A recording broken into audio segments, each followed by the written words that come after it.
Good flip on the ball. 7 points for Carl. Carl does a nice job of pronating to get backspin on the ball. He's a good technique shooter. He's just not shooting with much confidence now. Jamison back in the ball game for West Texas. Number 12, Richie Fells, a point guard out of Brooklyn, New York, in the ball game for the first time. Well, the 7 points are important, but 8 rebounds coming in playing half the ball game are vitally important. Santos came up with the rebound, but a foul on Curtis Bailey as he was battling inside for that rebound. First foul on Curtis. A big hand for Carl Papke, and a well-deserved hand. Played well. Played well. Rodney Washington is in to replace him. And a smile. Smiles all around on the Shocker bench tonight, and why not? Enjoy it while you can. You bet. It's great to see those smiles because there were some tough times in December, but the coaches and players continued to work together and improve, and you're seeing the results of that great work. And the ovation you hear is for Tom Kosic as he moves closer to the coaches. He'll be coming in here shortly. Tom looked like he had his chin split maybe in practice. A few stitches there. It's a good sign. That means they're working during the week, Ted, right? Well, let's hope it happened in practice. And we're told by our director, Shelley Smith, it did in fact happen in practice. He was diving for a loose ball. That's even better. You bet. Foul on the play. Glenn Jamison, his 5th. He'll foul out of the ball game with 3:58. Still to play. Clint Normore back in the ball game, replacing Mike Arline.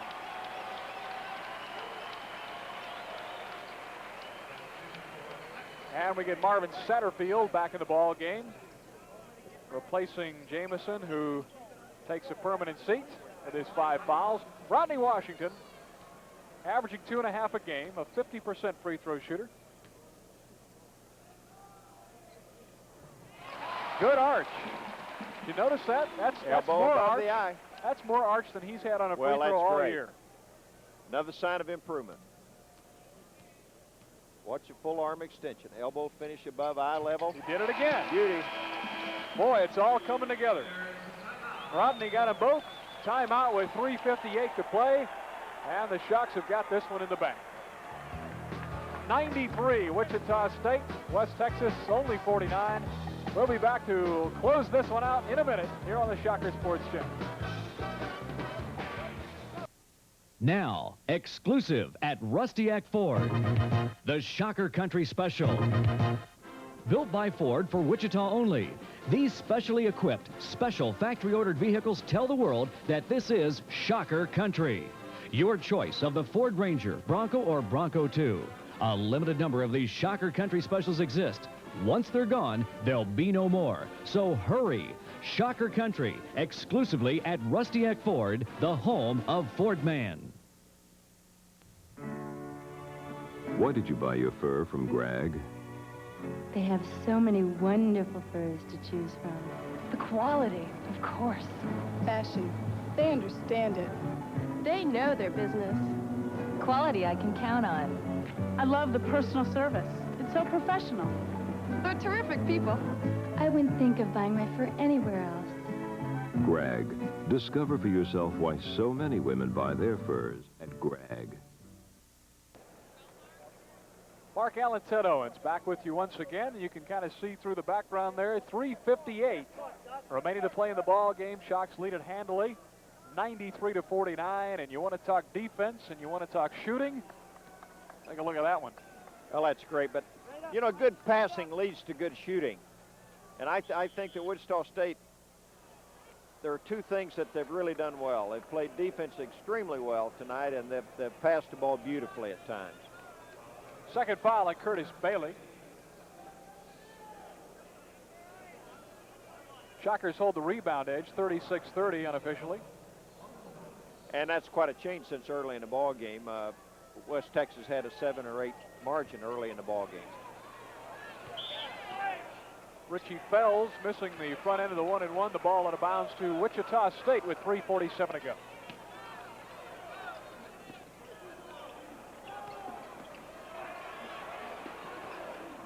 Shockers need to get it across the old timeline. That's a foul with the body. On 22 in the maroon, Tommy Johnson. And probably an ill-timed foul because I think that Rod would have had trouble getting it across. Here comes Tom Kosich. There's TK, stitches in the chin and all. He's in the ball game, replacing Gus. Now, Wichita State was getting close to a 10-second call here. This was not a good foul by Johnson. No, he might have picked up a 10-second count had he not fouled. If he'd gotten to the sideline and cut the man off, that obviously would have been the play. But at the line, Rodney Washington, 2 of 2 tonight, and looked good doing it. Let's see what happens this time. Elbow above eye level. It's amazing what correct fundamentals do. Well, he has definitely found something. He and Henry Carr might want to have a talk, and I mean that seriously. Because Henry's aware of his shortfall so far free throw shooting wise, and believe me, no one is working harder than Henry Carr to try to improve it. No, and that's why you love a Henry Carr. You know he's given his best all the time on the court. Satterfield, Kosich on him.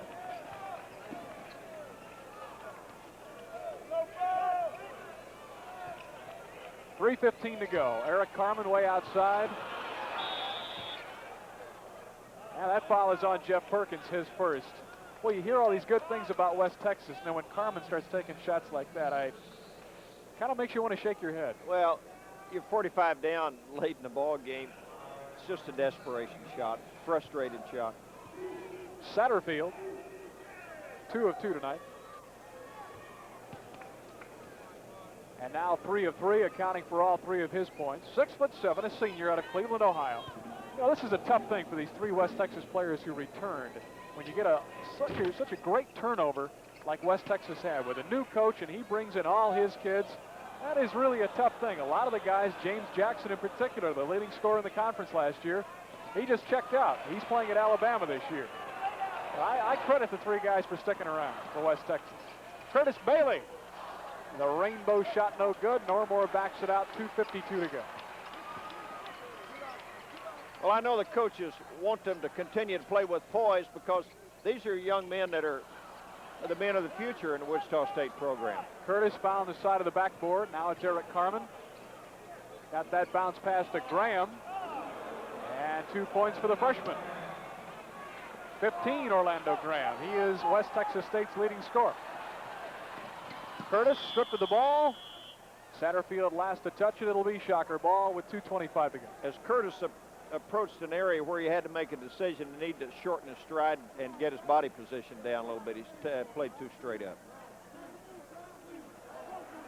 Rodney out to Clint Normore. Some of the crowd now heading for the exits, but an evening well spent, whether here tonight at Levitt Arena or in front of your television, watching this one on the Shocker Sports Super Channel. Just like the good old days. Very enjoyable evening.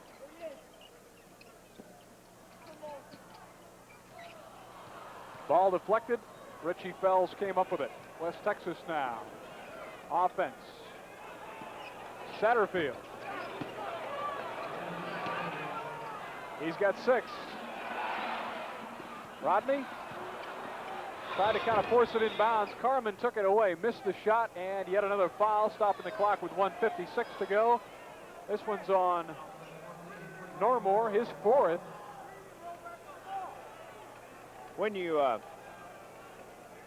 a team that plays you center field, you have to have some crossing action, and you have to empty spots.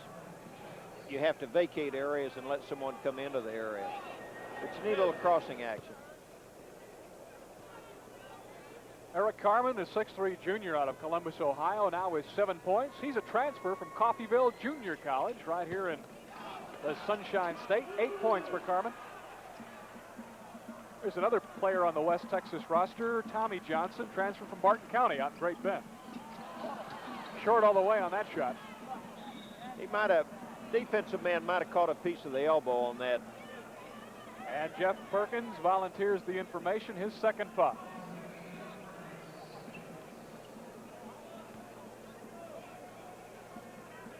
Well, many times that's what happens. You go down and you miss a shot, and you want to make it up, and you end up making the 2nd mistake. Here's Tommy Johnson, the player I talked about just a moment ago, the transfer from Barton County, now at 9 points on the evening. He's a junior out of St. Louis as a high school senior, Ted. He was the prep player of the year in the city of St. Louis, and they can play some hoops in that town.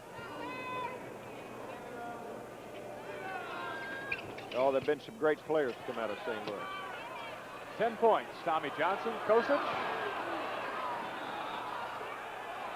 will go to the line, and you hear the crowd responding. The foul is on Orlando Graham. Yet another West Texas State player has fouled out. Graham is gone with 1:40 to go. Big Tommy goes to the line. Well, he's 1 of 2 so far this season from the line, accounting for his only scoring. TK. Well, if you get a close-up of his chin, you can see his 8 stitches that he gave up. Very obvious. That's no big deal. I've done that shaving. And Tom Kosic goes into the scorebook. When you were 3. No, I had a beard then. I let it grow back then. It's getting deep. Getting late, folks. Sorry about that. Kosic will go for another one.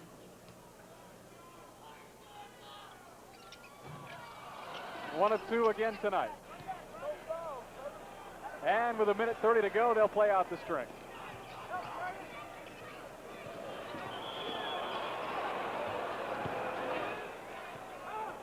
Foul on Kosic.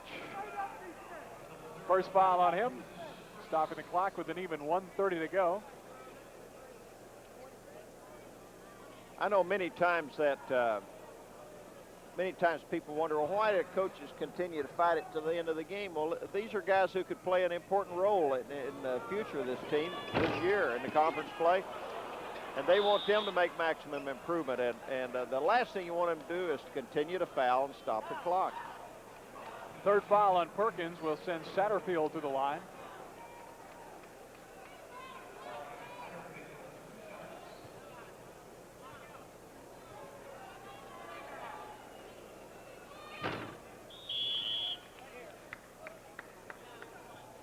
Satterfield now 4 of 5. Well, Arbery's relaxing and the scoreboard's flashing. Fire up for Kansas. Big game on Saturday in Kemp Arena in Kansas City. We'll talk more about that one following the completion of this ball game. That first free throw attempt not counted. It was taken away because a Shocker was in the lane. So Satterfield 2 of 2 officially that time at the line. And he now has 8 points. Normore, nice job to get it across the timeline. Curtis Bailey wheeling around in the far corner. Normore, the 16-footer. Ball knocked away.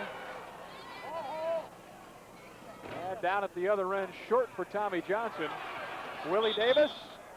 A lot of bodies crashing and banging down there. The foul is on Rodney Washington, his first, with 1:02 to play. Just didn't have good position, just reaching over.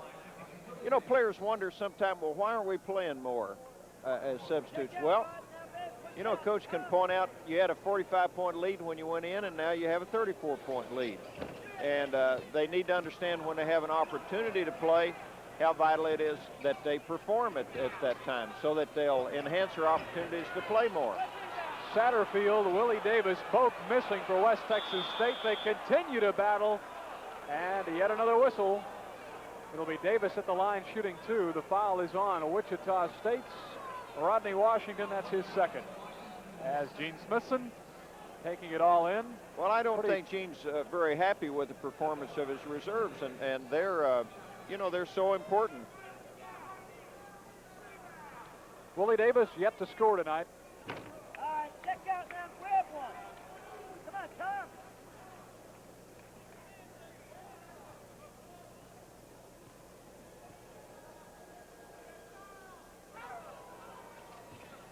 And Willie Davis finally in the scorebooks. But it's academic now, and another whistle. Will be Kosic at the line again. This foul on Willie Davis, his third.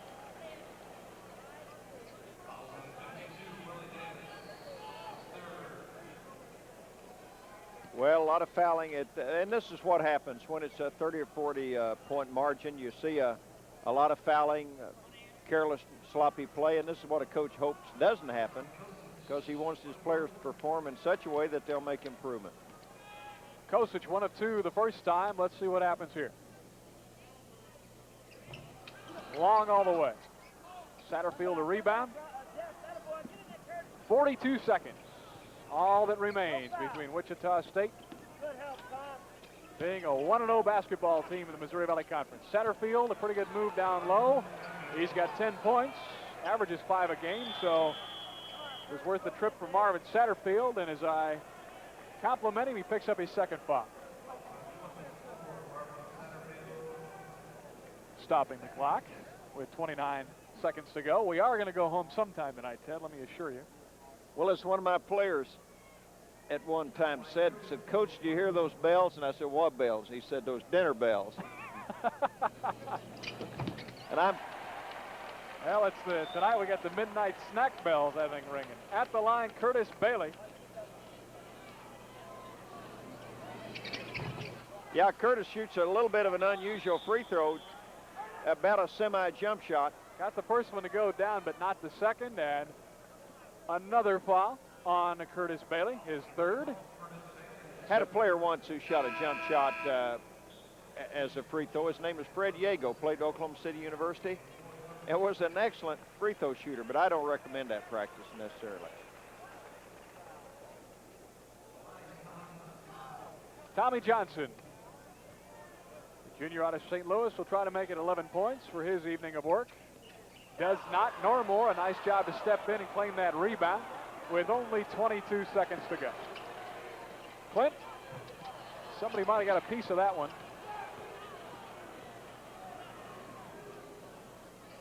And that bounce pass goes off Willie Davis, out of bounds. Shocker ball with only 12 seconds to go. 28 turnovers, West Texas State. That's a bunch. The bomb to Cedric Coleman. The pass is complete, but the touchdown is scored. Good pass by Washington. Not a bad way to finish it up. And the have a chance at 100.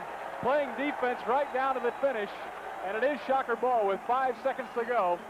Wichita State has not cracked the century mark so far this season. Let's see if they can do it here with only 5 seconds to go. 3 seconds, Rodney, little long, oh, too bad. Well, that's about the only thing that didn't work right.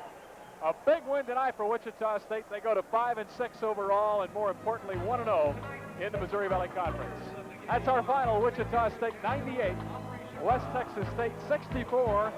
We'll be back to talk it over. We'll check the final stats, and we'll talk about the KU game with a man who knows a thing or two about the Jayhawks. So stick around here on the Shocker Sports Channel. Okay, so you'll want to keep that in mind as the game goes along. Wichita State and KU meeting for only the 7th time on the basketball floor. Always something special. We'll be back with the starting lineup shortly. You be sure to stay tuned.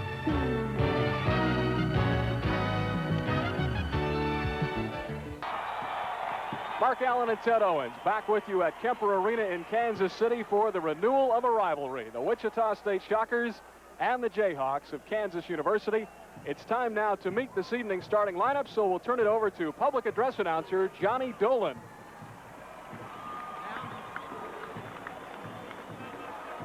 Again, ladies and gentlemen, welcome to Kemper Arena for college basketball, Kansas and Wichita State. The starting lineup for tonight's game.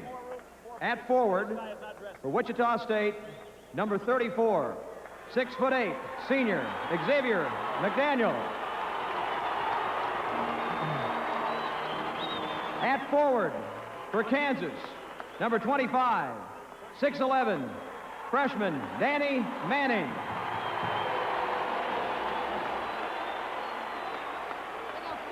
Also at forward for Wichita State, number 44, 6'7", sophomore Gus Santos. At forward for Kansas, number 44, 6'5", junior Ron Kellogg.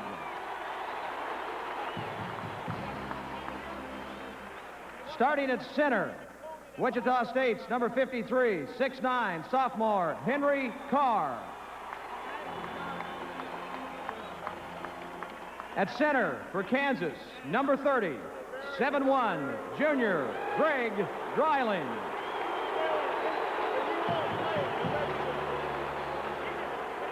At guard for Wichita State, number 4, 5'11", sophomore, Mike Arline. At guard for Kansas, number 22, 6-foot, sophomore, Cedric Hunter.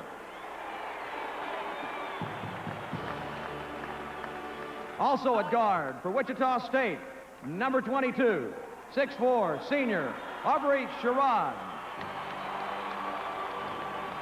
At guard for Kansas, number 35, 6'6", junior, Calvin Thompson.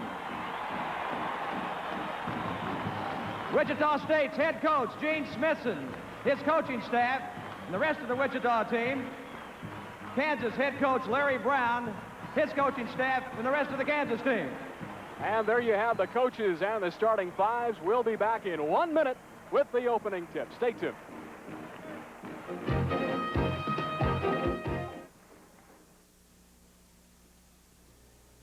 Welcoming you back one more time to Kemper Arena in downtown Kansas City, Missouri, where we are ready for basketball. Wichita State in the traveling black uniforms. The Shockers come into this ball game, their final non-conference ball game of the season, with an overall record of 5-6.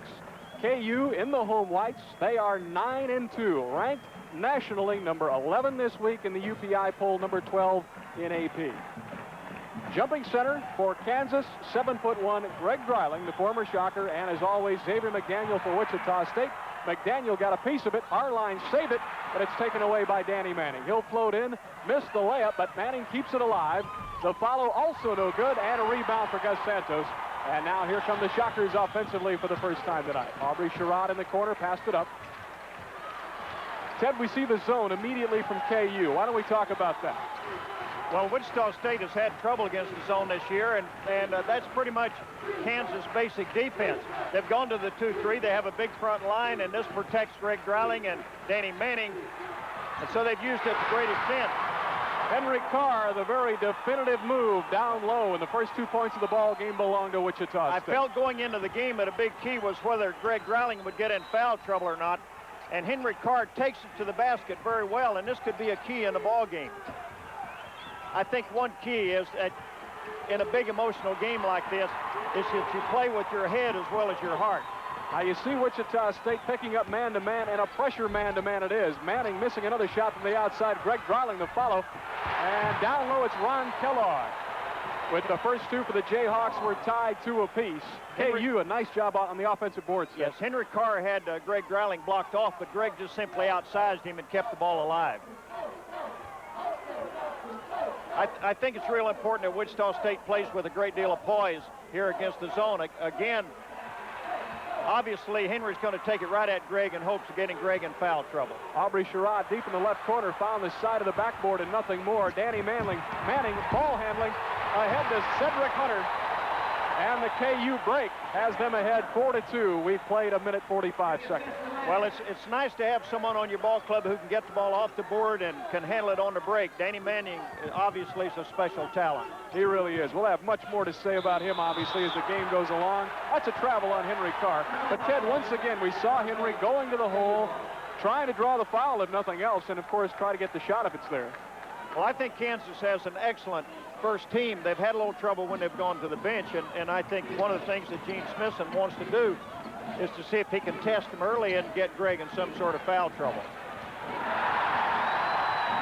Danny Manning getting around McDaniel. That draws a reaction from the crowd, and deep in the left corner, Ron Kellogg now with 4 points for the Kansas Jayhawks. They lead it early 6-2. Well, we said one of the keys to the ball game could Kansas handle full court pressure, and Danny Manning certainly handled it very well then.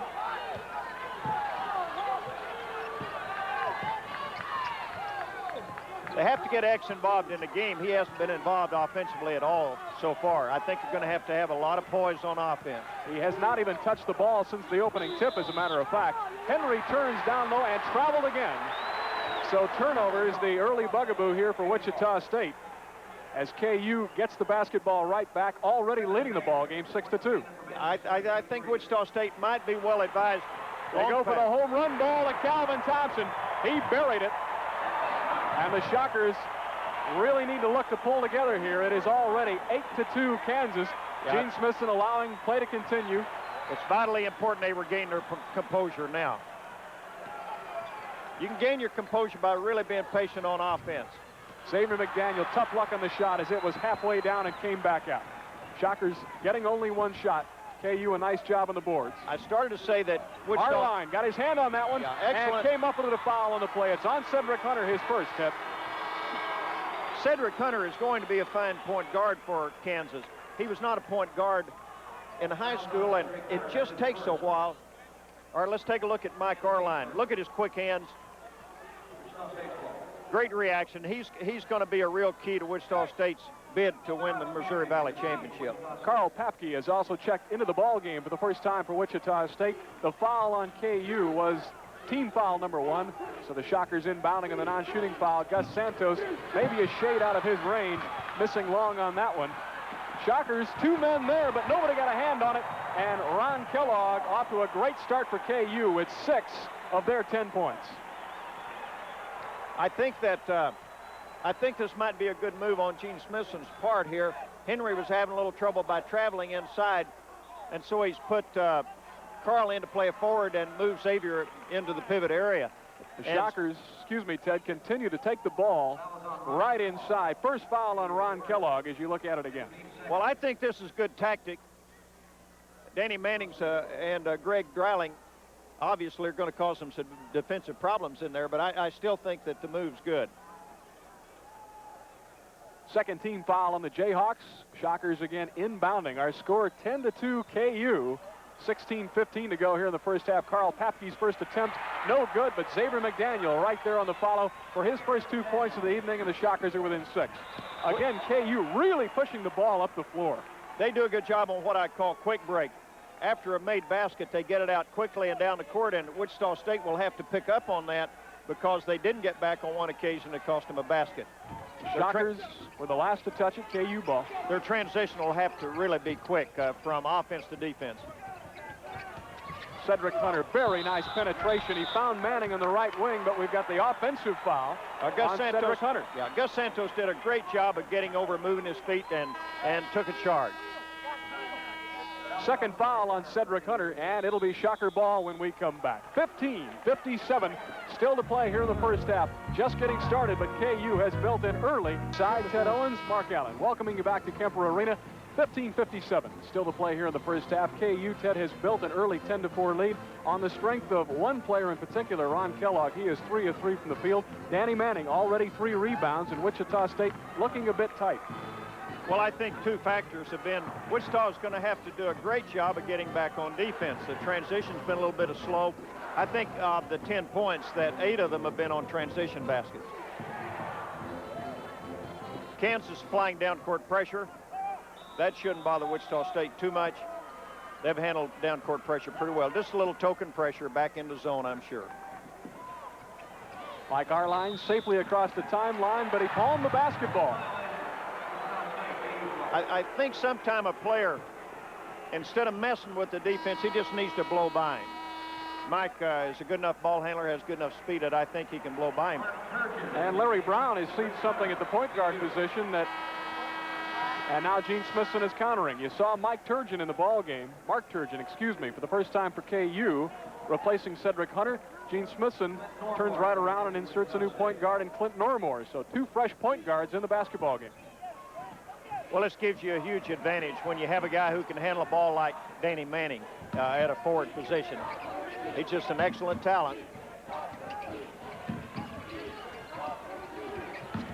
Turgeon is not quite the scoring threat that a Cedric Hunter is, but Hunter, of course, has 2 fouls.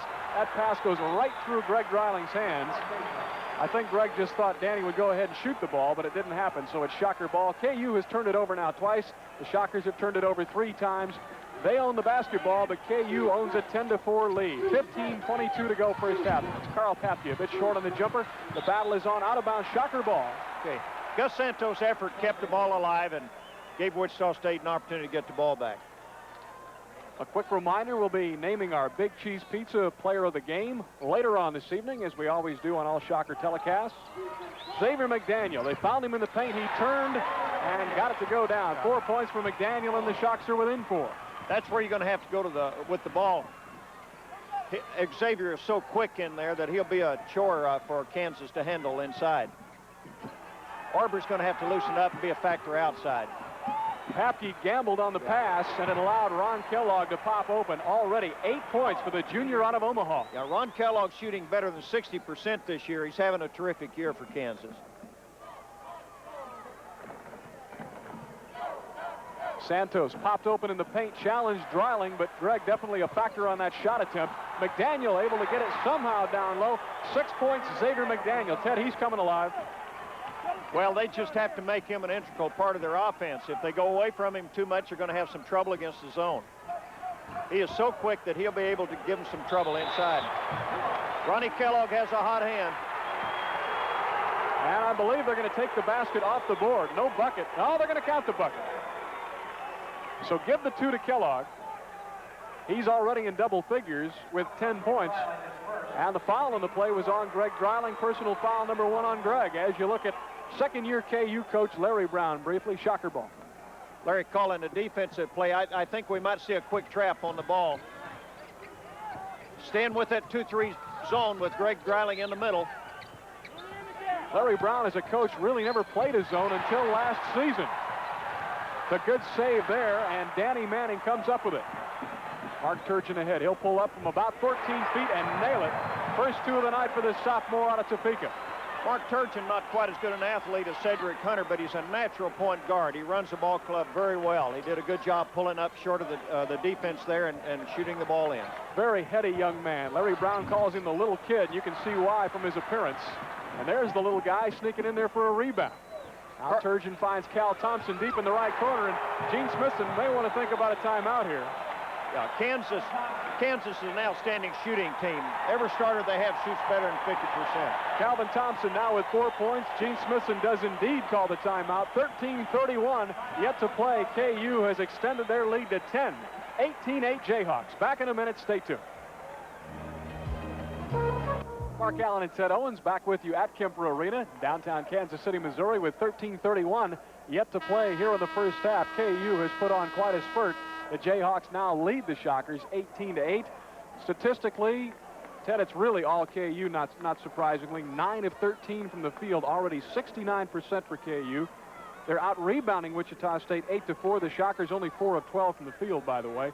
Turnovers are even at 3 apiece, but Ron Kellogg, 5 for 5. The Shockers have got to shut him down. Well, Kansas, after missing their first 4 shots, hit 9 shots in a row right now. They're really on a roll. It's Wichita State's going to have to be very patient on offense. As I said, I think they're going to have to get the ball inside to Xavier. He's going to have to be a factor. Now, they're coming back with Henry Carr.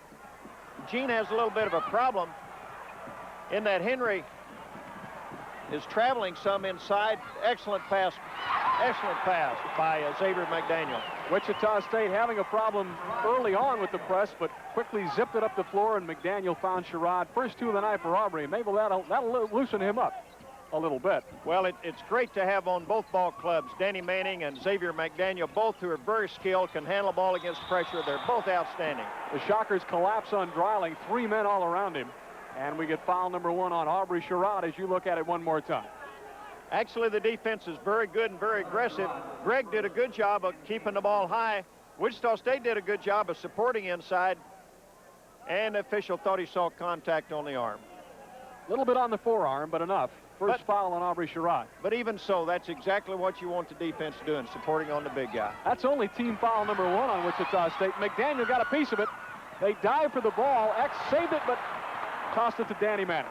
Danny Manning now, ball handling. He'll pull up from 10 feet. A little short on the shot, but he gets the good soft touch, and down she goes. First 2 of the night for the freshman out of Lawrence, Kansas, the former high school All-American. McDaniel missing from down on the right baseline. Cal Thompson tracks it down for KU. They lead it 20-10. 12.5 minutes still to play here first half. Well, a lot of people said Danny Manning could play a second guard, and I wouldn't argue with them about that. Ron Kellogg finally proves he is indeed human as he travels and turns the ball over. 4 turnovers now for KU. Shocker ball. They can do no better than pull to within 8 with a bucket here. These are big possessions. You're going to have to make every shot count, every possession count. Be sure you get a good shot every trip down the court.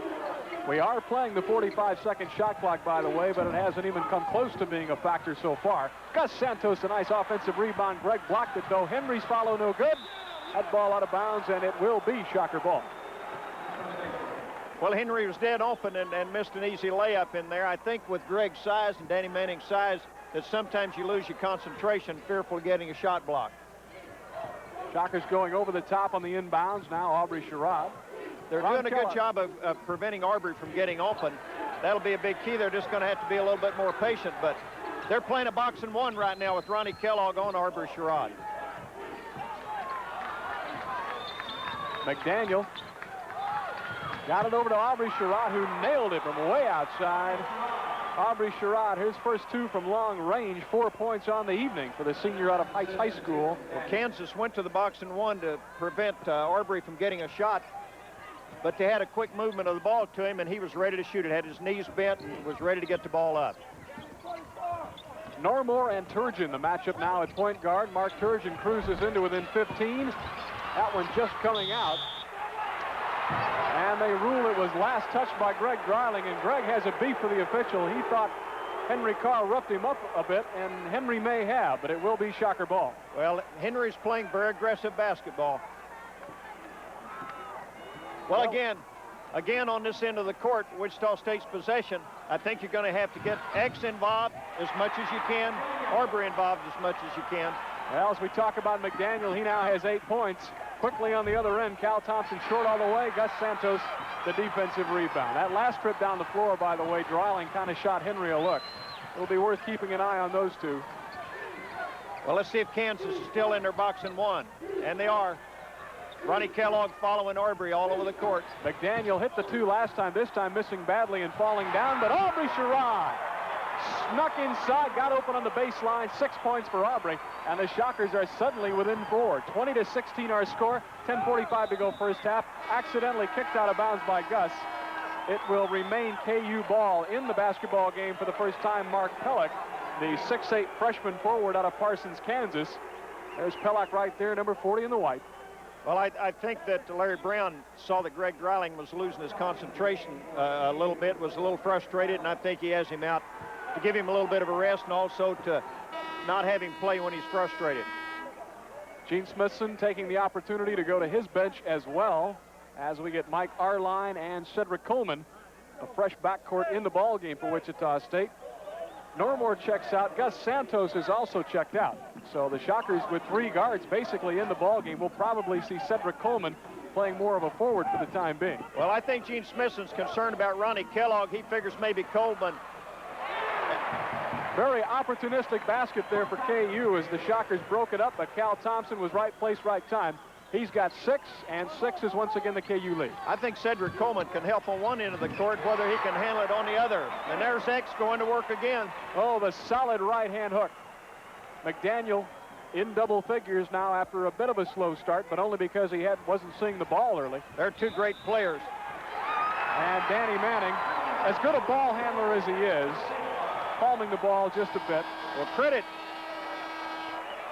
Xavier McDaniel with awfully good defense there and forced Danny into the turnover. And the ball handling error has Cedric Hunter back in the ball game for KU, replacing Mark Turgeon. Okay. Shocker ball, 10-10 to go first half. Kansas going straight 2-1-2 zone now. They weren't very successful in denying Aubrey the ball in their box and one. Last touch by Danny Manning. It will be Shocker ball as we get Carl Papke back in the basketball game for Wichita State. He'll replace Henry Carr. It's had a big possession for Wichita State. They can pull to within 2. The other side of the coin, obviously, defensively. A big trip down the floor for the Jayhawks. Well, I mentioned to you Cedric Coleman. I started to say he's a fine defensive player, whether he can hold up his end on the offensive, and so he answered that, didn't he? He certainly did. First 2 of the night for the freshman out of Columbia, South Carolina. Shockers within 2. 22-20 is the KU lead. They led by 10 not too long ago. Well, Xavier almost picked it off. Forced Manning to hurry that shot just a bit. Danny missed it. And that's a blocking foul on Danny Manning. The KU fans pretty upset, but I think it was a good call. Well, let's take a look because he almost got there, but not quite. Let's take a look and see if Danny had his feet down. Aubrey driving up the court. Did he have his feet down? He might have moved into it a little bit. I think the official felt that he did, but it was a very difficult call. As I said, Manning almost got there. Kansas has a little bit of foul trouble. 5 fouls in this half. Wichita State's only committed 1 foul. Kansas trapping when the ball goes to the side in the 2-3 zone. And as big as the last trip was for the Shockers, this one even bigger. They can pull even with a 2 here.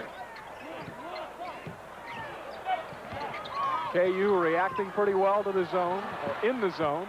That shot blocked all the way. The outlet pass. We've got a whistle and a foul down on this end. It is on Xavier McDaniel. Probably a good foul. It prevented Calvin Thompson from having 2 easy ones on the other end of the court. And only the first foul on McDaniel. And as Ted mentioned a minute ago, the Shockers had only 1 team foul. Now they've got 2. Pretty low total with 9:07 remaining to play in the first half. Gus Santos back in the ball game for Wichita State. And a fresh face in the ball game for KU for the first time. 33 in the white, Tad Boyle, the 6'4" senior and the only senior for KU this year out of Greeley, Colorado. Cedric Hunter. Oh, great ball movement. Thompson got it to Pellick, who missed the shot, but Danny Manning said, that's enough of that. I'll take care of that one. 4 points, Manning. Oh, did he go strong. Well, he has such great reaction. He has a great feel for the game. Hard to believe he's only 18 years old. He is so seasoned a player. Nice move by Gus Santos. He turned over in the lane, showed him the ball. They left their feet. Now, again, we talked about this, but let's take a look at Gus.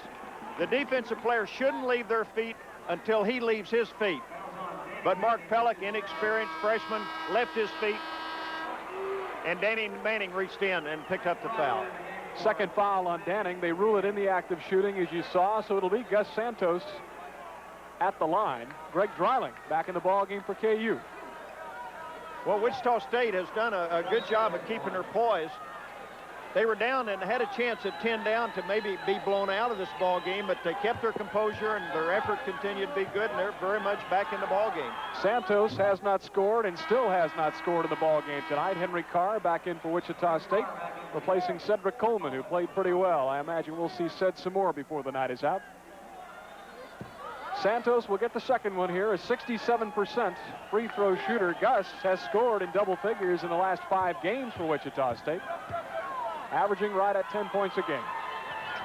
Gene Smithson has Arbery getting a little bit of rest on the bench. I'm sure that he'll try to rest Xavier McDaniel a little bit in each half, and also Arbor Sherrod, but he really isn't going to be able to keep them out of the ball game too long. It's KU by 3. 24-21 our score. Hunter. Wichita State, as usual, staying with their man-for-man. Calvin Thompson, a very creative offensive player, just missing there. And the rebound finally claimed by Mike Arline. Well, they've done a good job of keeping Big Greg Dreiling blocked off the board. He has not been that big a factor on the board as yet. And not only that, offensively, Greg has yet to score. So the Shockers have done a nice job negating him. But as I say it, Gus Santos let it go right through the fingers. Shocks have turned it over 5 times. 2 things you need. You need to look it in your hand. Gus was trying to look at the basket and see what was happening at the same time he caught it. Cedric Hunter signaling the offense. Down low to Dreiling. We've got a shove on Henry Carr. And Dreiling's got to be thinking about time. First foul on Henry.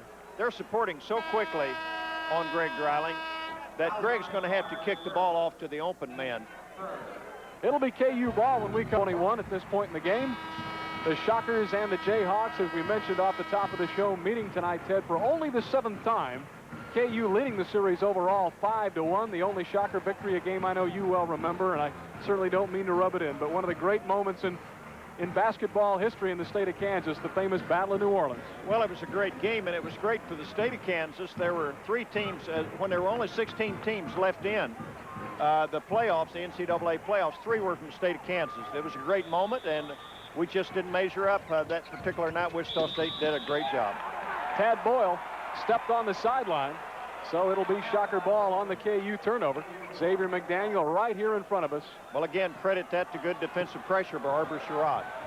Inside 8 minutes now, and what has been a very entertaining, well-played first half of basketball to this point. Santos pops open for 15, short on the shot. Only the second rebound for Greg Dreiling. Cedric Hunter really zipped that pass to Cal Thompson. Too much mustard, he couldn't hang on. Aubrey Sherrod the other way. Mike Arline, left wing, and he nailed it. First two of the evening for the sophomore out of Newburgh, New York, and a foul on the play. Count the bucket. The foul is on Wichita State. Well, it was a great fast break.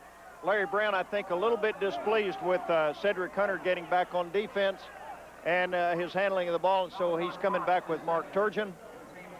Ronnie Kellogg back in the ball game. And the foul was on Henry Carr, but again, the basket was good by Arline, but Henry now with 2 personal fouls. A 1-point ball game. 24-23 Kansas. 7:20 to go first half. Well, it's a fast-paced game, and the coaches have managed to.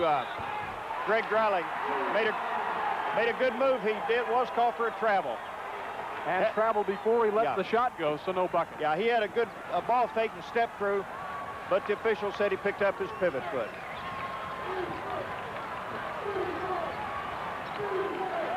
Wichita State faced a little bit of problem. They're keeping Arbery covered. Great move by Henry Carr.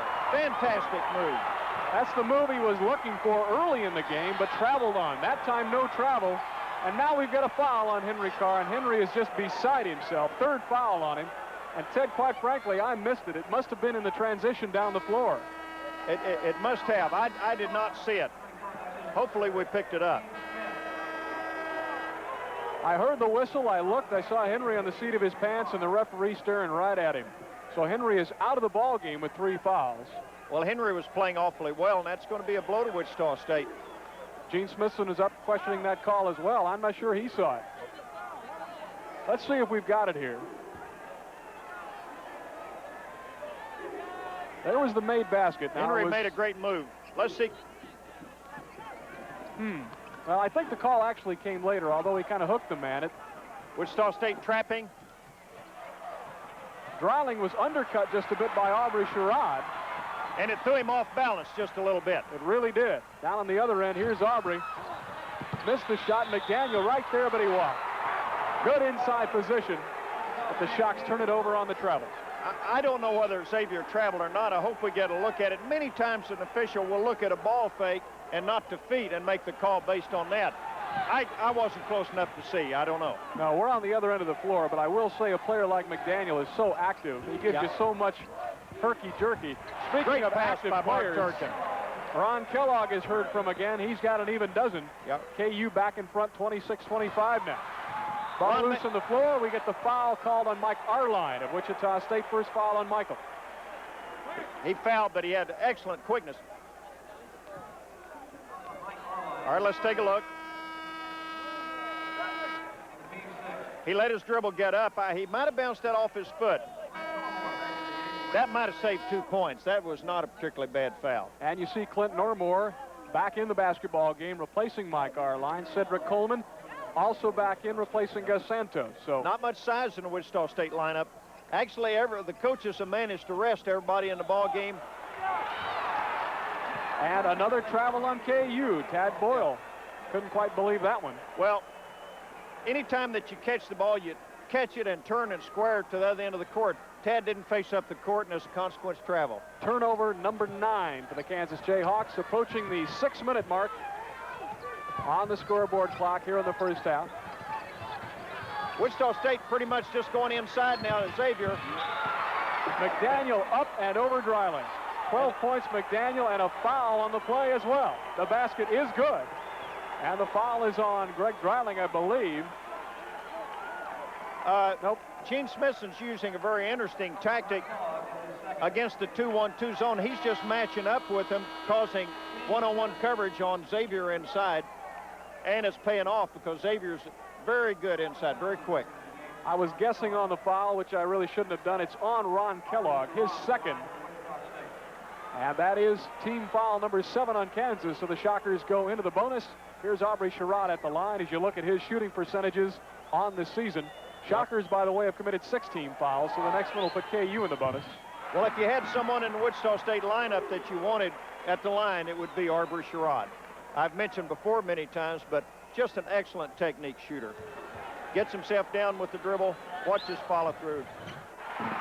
Just perfection. 8 points, Aubrey Sherrod here in the first half. Inside 6 minutes now. And the Shocker lead is up to 3, 29-26. Inside, Tad Boyle missed it. McDaniel took it away from Greg Dreiling. X ball handling up the middle. Sherrod left wing, took it inside and got it. And a foul on the play, count the basket. That was a great handle by Xavier McDaniel. Played under control all the way down on a 3-2 break. Made a very fine pass to Aubrey Sherrod. Now look at the control. Under control, has a 3-on-2 situation. Nice low pass under the defense. Good ball fake. And it's an offensive foul. That's the call on Aubrey Sherrod. So second foul on Aubrey. But indeed, the basket was good. So Sherrod now with 10 points. Well, Kansas goes to the other end of the court now, and they have a good free throw shooter. Mark Turgeon has only shot 50% this year, but he's a good technique shooter. And a gutty little guy. Knocked that one down for his third point of the evening. And in the ball game for the first time tonight, Milton Newton for KU, number 21, the 6'4" freshman out of Washington, D.C. Turgeon will get the second one, the bonus. Yeah, Milton Newton's not big as far as forwards go, but he's very quick, very active. Mark Turgeon knocked them both down. He's got 4 points now on the evening. At the other end, Aubrey Sherrod trying to answer. Greg Dreiling just, well, when you're 7-1, you're going to get your share of those. Good rebound for Greg. Nice job by Turgeon to find Manning, who is also back in the ball game down on the baseline. It'll be Manning at the line as he was fouled by Clint Normore. First foul on Normore.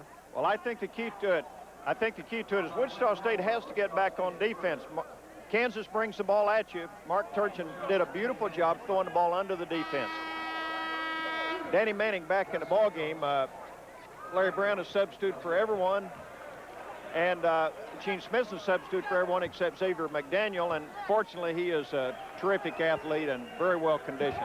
You saw Santos back in the game replacing Carl Papke. Danny Manning is a 76% free throw shooter, but as I say it, he rolls one off the rim no good. Manning only 4 points so far this evening. He averages 14.5 a game. He's KU's leading rebounder at 8.5 boards per contest. Regarded by many, by most, as one of the top 2 recruits in the nation last year. Chris Washburn now at NC State regarded as the other, but what a talent, Danny Manning, although he missed the 2 free throws. Shocks continue to lead by 3. Santos in the paint, missed the shot. Ball alive and out of bounds, and it's Shocker ball. The official on the baseline. Yeah. He looked for help. Yeah. He didn't see it. He looked for help, and the other official made a quick call. 5:10 remaining to play here in the first half. KU built an early lead. Wichita State, though, regained the poise. They now lead it by 3. Santos, count the bucket. Gus is fouled on the play. Gene Smith's strategy going into the game, obviously, is to take it right at Greg Dreiling. Good low pass inside. Gus Santos took it right at Greg. And Greg hit down slightly. You want your players to hold their hands straight up and make them come to you. But I think they called Greg for hitting down just a little bit.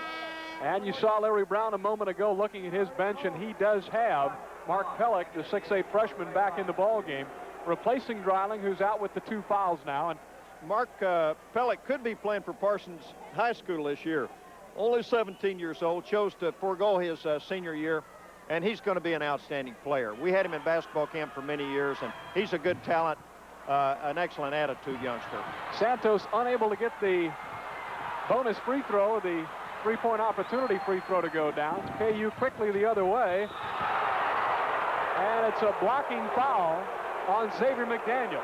The Shocker fans who are seated down at this end of Kemper Arena, obviously siding with McDaniel, thought it was a clean block. We'll let you be the judge. Second foul on X. All right, Danny Manning makes a very nice pass. He looks the defense away. He had left his feet. Well, he blocked the ball. He might have got a piece of him with his body, but it was a clean block. 2-shot opportunity now for Milton Newton, a freshman out of Washington, D.C. Only a 44% free throw shooter, but he nailed that one, sweet as you please, for his first point of the evening. As we said, he's from the nation's capital. He worked this past summer as a Senate page, and he was born in the Virgin Islands. So already it's been quite a life for young Milton Newton. 2 free throws for him. Now the Shockers will try to extend what is now a 3-point lead. 33-30, Wichita State, 4:44 to go. Whistle stopping play before the shot. And the foul down low is on Wichita State.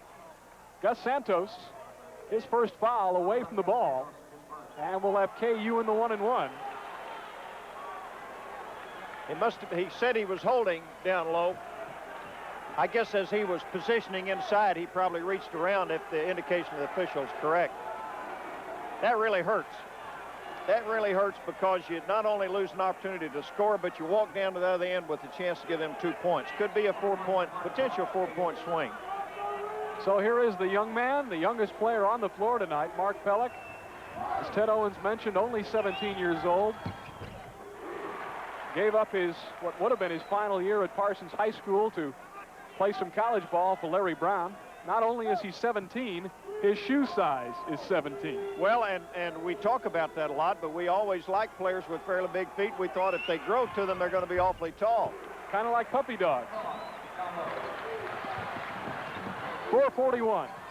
Still to play here in the first half. The Shocker lead has been whittled down to 1. Aubrey hung in the air and was fouled by Turgeon, who readily admitted it. First foul on Mark Turgeon. Well, again, Mark probably fouled the wrong person. The guy you want to go to the line is Arbor Sherrod. Let's take a look. Caught him on the arm. There is nothing certain in athletics, but you feel pretty comfortable from Wichita State standpoint with Arbor Sherrod at the line. Well, 82% speaks for itself. Aubrey averaging 17.5 points a game. He now has 11 on the night. Coming off a 27-point ball game 2 nights ago against the Buffs of West Texas State.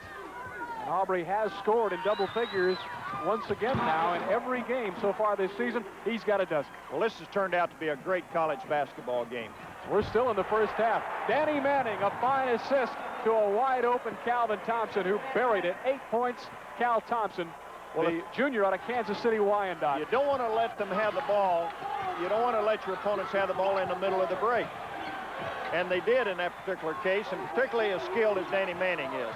It's really gone back and forth here as now KU seems to have some momentum as they pick up a turnover. They have a chance to go back ahead here. Pellick might have walked, no call, though it goes off Milton Newton, but KU able to keep possession, and Santos is hanging on Pellick. That'll be foul number 2 on Gus Santos. Wichita State. Danny Manning looking inside here. Makes good penetration, finds the open man, and Gus was a little late, reached over and fouled. Mark Pellick had good position inside. Santos checking out of the ball game. Carl Papke back in for Wichita State, and at the line once again Mark Pellick, the 6'8" freshman out of Parsons, looking for his 3rd point. One in the bonus, and short there for the 56% free throw shooter. Inside 4 minutes now. Well, a key to it is Xavier McDaniel. If he can sustain his effort, he hasn't been involved here in the last few minutes, and I think that Wichita State makes a mistake when they don't keep him involved as much as they can in the offense. Carl Papke flashed open, found an open Aubrey Sherrod in the left corner, and the hometown bounce here in Kansas City for Aubrey Sherrod. He's got 14. And just lightning quick, KU is right down the floor. A miss of the layup by Milton Newton. Now the Shocks will push it ahead. Kansas runs an excellent quick break. I barely have time to write the score on my chart. I look up and they're right in front of me. Doc Allen said many years ago there's no appreciation time in basketball. It's a continuous action sport, and I think Kansas' quick break certainly indicates that. Pellock took it away from Papke. Down low the block, but a foul on Carl Papke. Foul number 1 on the senior out of Wichita West. Here it comes, Ted.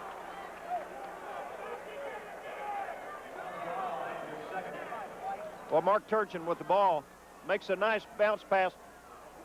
Wichita State's overplaying the wings, and Kansas has done a good job in backdooring. Calvin Thompson went backdoor, and Calvin's an excellent touch shooter.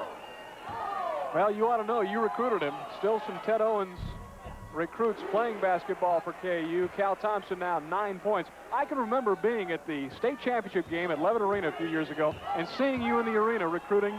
Well, I know why you were there, Cal Thompson. Cal his Wyandotte High School team was an excellent team, and Cal was hurt in the tournament, and they didn't win it that year. Thompson now with 10 points. We've got a timeout. 3:04 to go first half. Our score, Wichita State 37, Kansas 36. Back in a minute.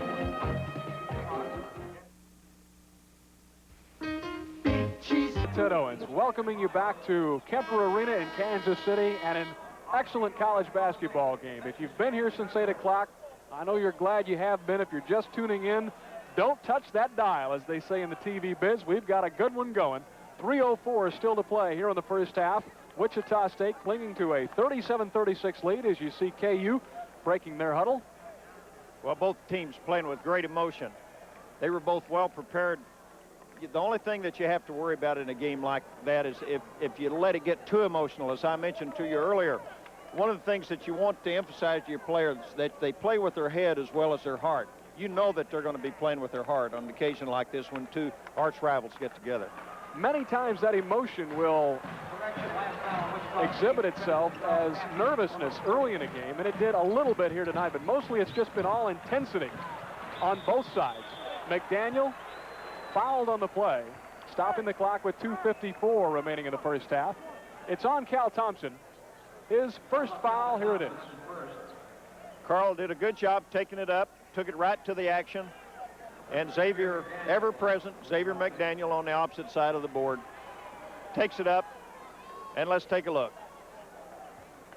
McDaniel caught the arm there. And quickly back live at the line, McDaniel already 13 points, the newly crowned all-time rebound leader in Shocker basketball history as of Thursday night.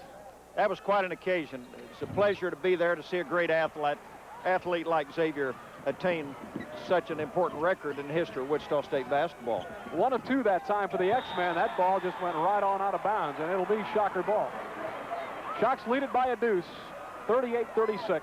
Well, Kansas runs a double post offense, and that double post, you can pressure the wings with some effectiveness, and Gene Smithson has his teams pressuring.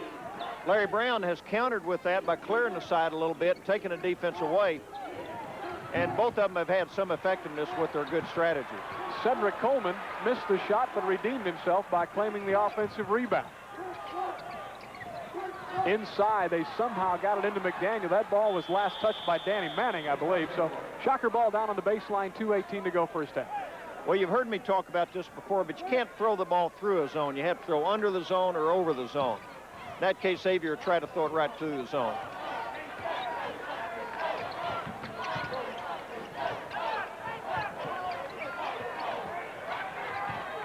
Shocker's very patient this time down. Aubrey now pops it outside, up and over the top, and it hits the apparatus, so it'll be KU ball with 2:02 to go.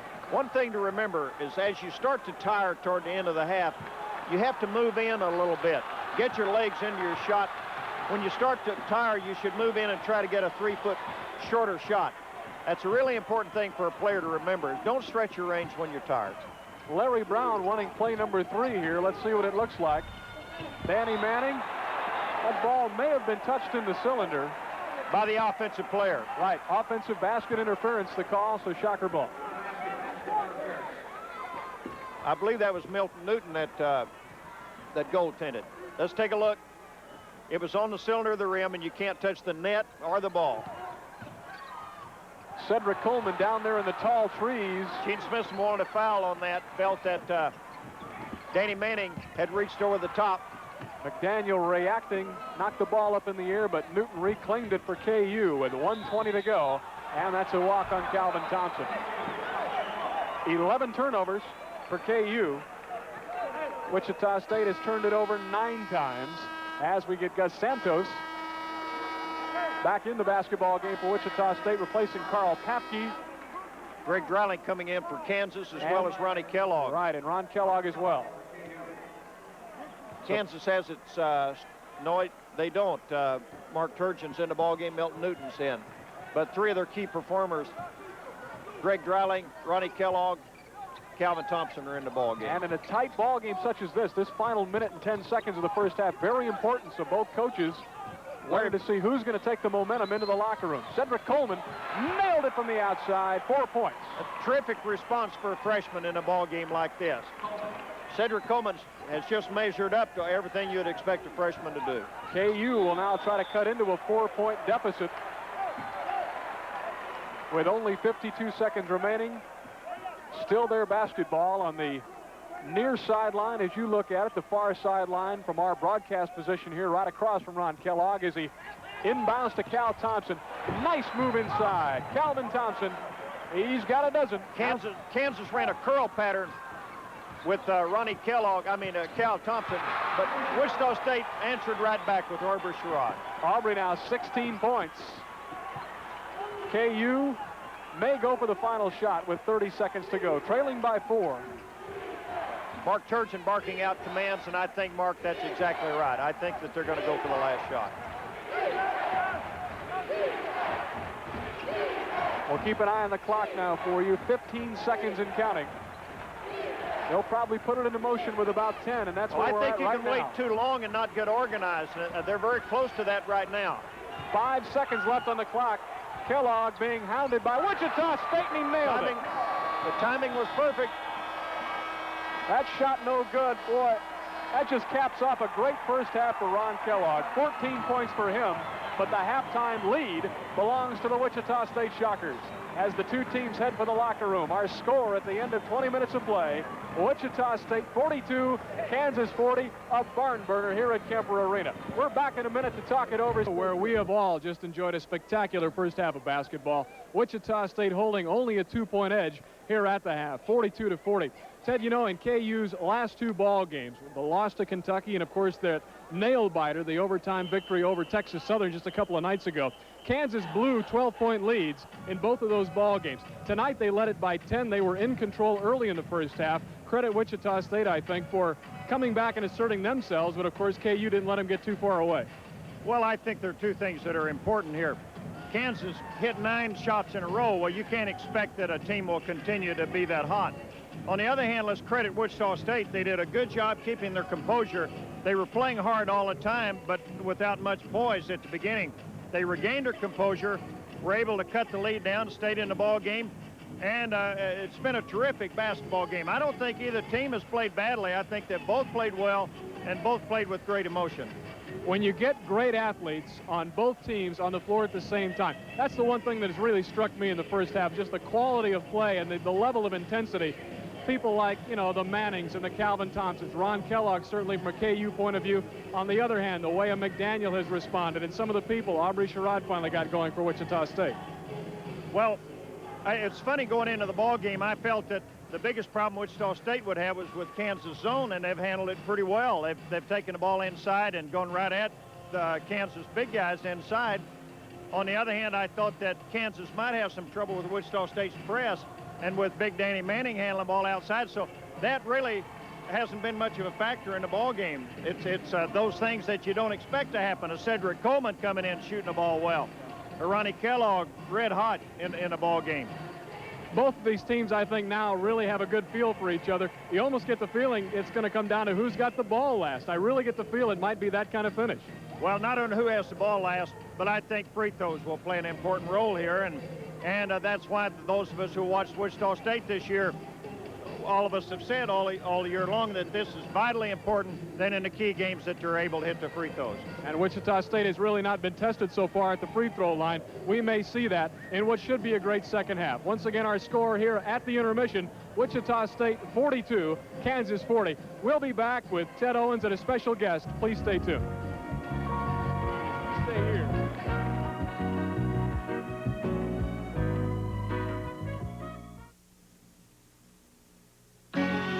From Cape Television, this is News Brief. Good evening. They are looking for evidence a fatal fire in Reno County may have been arson. A 20-year-old man died of the heat and of smoke inhalation in that fire. Reno County 40. Let's go to Ted Owens with a special guest who was very instrumental in putting this ball game on. Time is Tom Grant, the president of Businessmen's Assurance Company.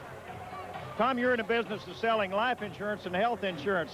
How did you end up promoting basketball, college basketball?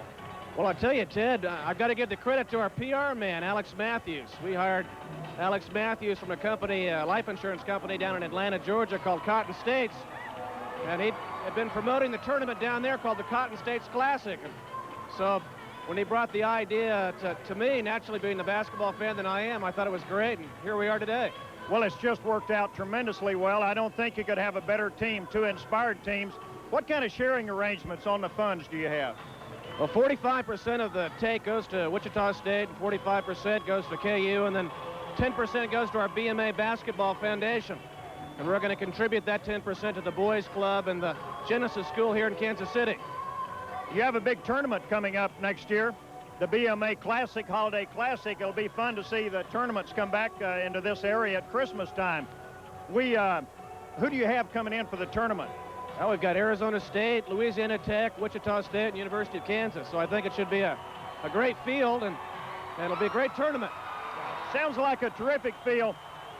We want to thank you, Tom Grant, for allowing us to televise this game. It's been a terrific game. I'm sure the people in Wichita are enjoying it, and it's awfully nice of you to promote college basketball here. Well, thank you very much, Ted. I appreciate it. We'll be back in a moment after these messages.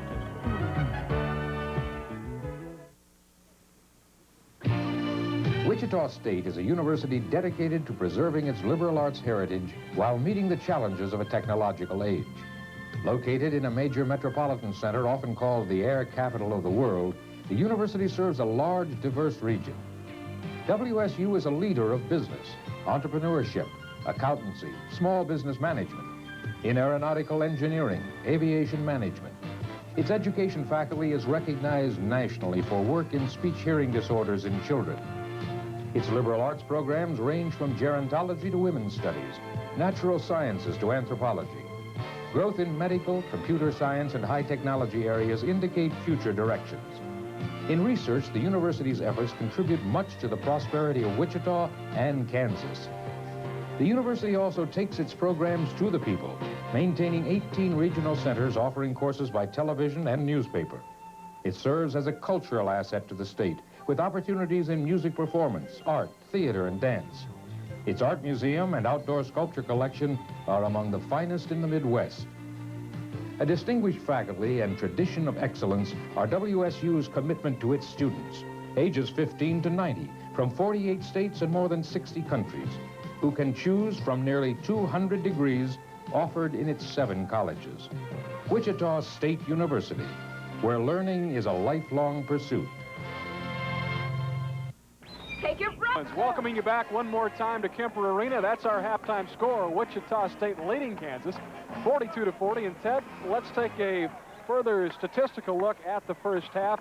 Field goal wise, Kansas has the edge there, but Wichita State, not only do they have the edge in rebounding, 66, well, almost 67% in the free throw line. That's almost unheard of for the Shockers. Well, that's certainly a better percentage than they've been shooting, but I think as the game gets down the stretch, it'll be vitally important that they're able to take advantage of any Kansas fouls. Kansas started off shooting about 70% early in the game, mostly due to Ronnie Kellogg's 5 for 5, and incidentally 7 for 7 in the first half. Phenomenal shooting. Ronnie Kellogg and Cal Thompson both are outstanding shooters. Between them, they've gone 12 for 14. Fantastic shooting.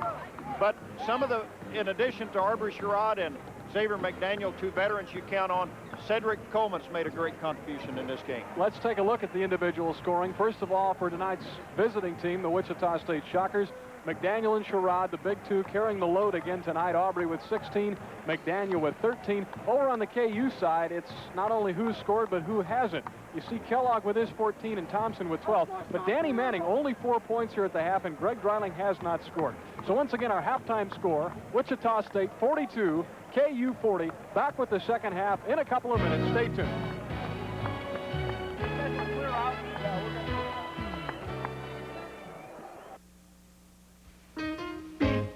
Pizza, great tasting pizza, a deep pan pizza lover's paradise. Deep pan pizza, so thick and crispy, we top the flavor on every slice. Pizza extraordinary, a heavenly crust, so light and airy. Big cheese pizza, great taste. Kemper Arena, where one last time that is the halftime score. Wichita State leading Kansas by a bucket, 42-40. going back 1 year, Ted, to the ball game at Allen Fieldhouse, KU led it at halftime a year ago, 42-34, scoring a couple of 2-3 key buckets right in the final minute of the first half, which really took the wind out of Wichita State's sails. This year, a much more balanced ball game as we prepare for the second half. I don't think either team has the momentum right now. I thought Kansas had it early. It switched to Wichita State, a little bit back to Kansas, but I think it pretty much balanced out in the last few seconds. I think we have two keys here. I think, first of all, a real key is, can Xavier McDaniel play the 40 minutes without tiring and losing his effectiveness? He seemed to not be as much in the game in the last 3 or 4 minutes of the first half. I think the other point is, how much can Kansas get Greg Dreiling involved in their offense? He hasn't scored yet. Wichita has pretty much based their attack on going right at Greg and then supporting quickly when he's on the other end of the court. Wichita State very patient. Mike Arline penetrating, found Santos on the right wing. It's Gus off the glass, a little strong in the shot. Danny Manning, the rebound right down on the baseline. Bounce pass ahead to Cedric Hunter, off him and out of bounds. Well, if the pass went right at the feet going down the court, you want the ball hopping up to the guys that comes up at least knee high or more. And once again, a reminder, later on, we will be naming the Big Cheese Pizza player of the game. Going to be a tough choice right now. Wichita State pretty patient. It looks like two fighters feeling each other out now just a little bit. Well, you hear coaches say it so many times, the first couple 3 minutes of that second half, all important. And the way the first half went, even more so. Danny Manning, yet another defensive rebound. McDaniel got a piece of that one, but it was Cedric Hunter who ended up with it and knew what to do with it when he got it. 4 points. Credit Danny Manning with that basket. Had the rebound, had great vision down the court, threw a perfectly thrown pass down the court to Cedric Hunter. Well, this game's all knotted up here after some 22 minutes. That's what I was going to say. We're right back where we started. Ron Kellogg, one of the big stories in the first half, cruising all the way down, and in she goes, 16 points for the junior out of Omaha. I thought Ron should have passed the ball and received it back. However, when you haven't missed all night, maybe you feel like you need to keep the ball. 8 of 8 and counting for Ron Kellogg. Shockers keep it. It's a big possession. Kansas slipping back into the momentum again this half. Wichita State not quite as active as they were in the first part of the game. Now there's a fine line between being patient and standing around. Yes. Santos might have walked, sure did.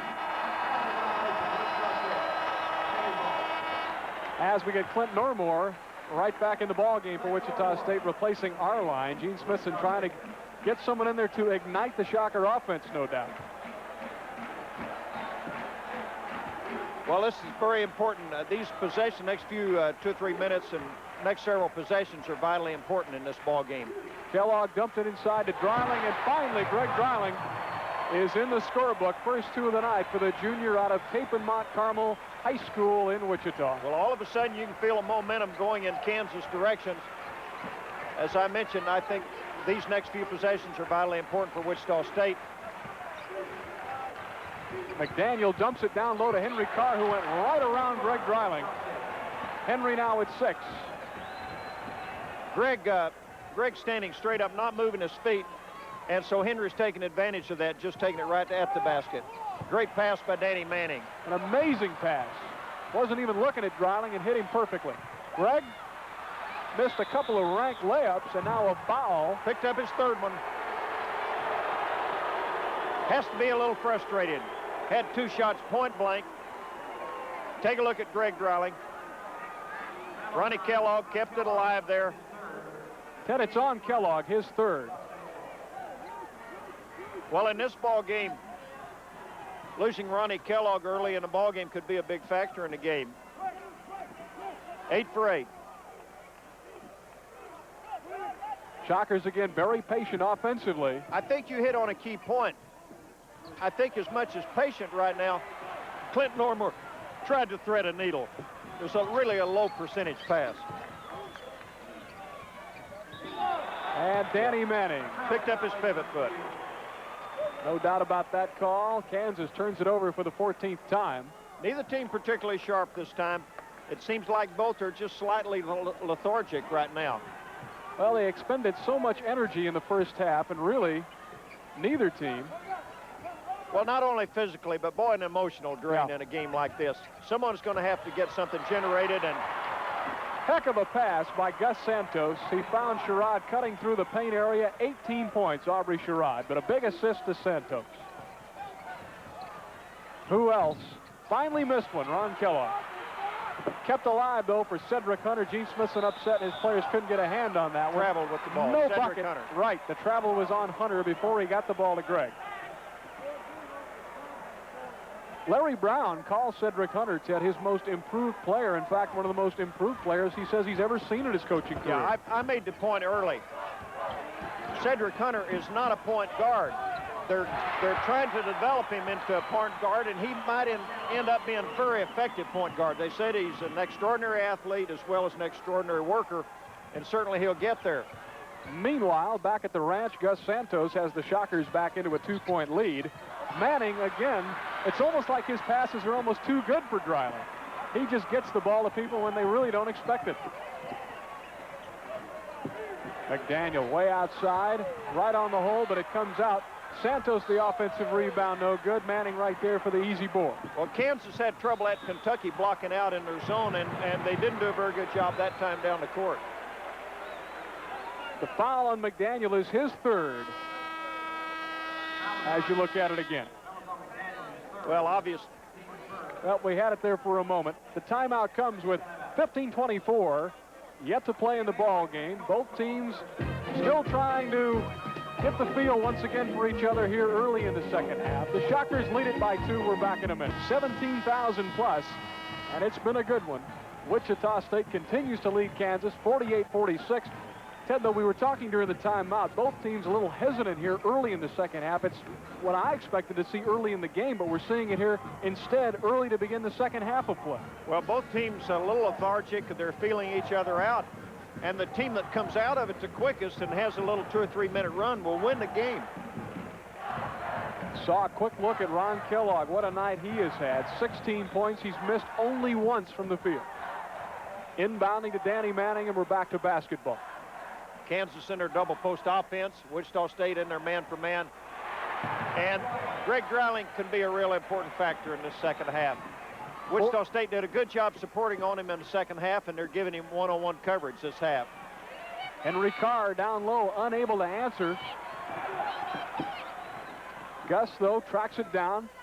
Normore Great got pass. it to X, who found a wide-open Henry Carr, blocked on the shot, but a foul on Greg Dreiling, and that is his third foul.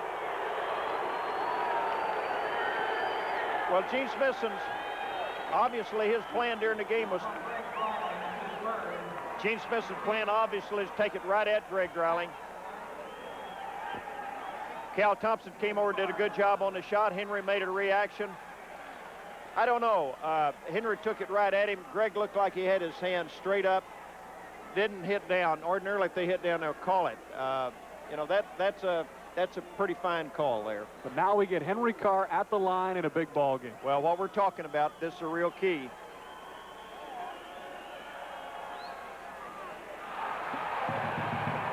That one long all the way. Aubrey Sherrod right there saying, just take it easy, relax, knock it down. Nice easy flip, Henry. Get the old arm out of them. Well, a couple of knuckleballs, missed them both. Henry arms the ball instead of flipping it. KU quickly the other way. Danny Manning found a wide open Cedric Hunter, right back to Manning. Tried to get it to Dreiling, eventually did, and Greg becoming a factor now. 6 points for the junior out of Capon. Danny Manning. Gus Santos is injured. I think he was popped in the face. He's holding his mouth. As trainer Doug Vandersea now coming out on the floor for Wichita State. Danny Manning has made Greg Dreiling a better player because he feeds the post so well. He sees inside extremely well. They're taking a look to see. Well, there's some blood on the towel. It's either the mouth or the nose that's bleeding for Gus Santos. Team physician Art Fromm is also right in there now in the gold jacket. A lot of action inside there. Carl Papke's waiting to come in the ball game. I don't think his intent's to come in for Gus Santos. However, if Gus Santos is hurt, I think he'll go in for him. Now, one of the officials has come over and just told Gene he thinks Gus is okay. Just got popped in the mouth. It's a bloody lip. Well, if he takes him out, he doesn't have a timeout charged against him, and that's really important. And that's exactly what Gene Smithson is going to do.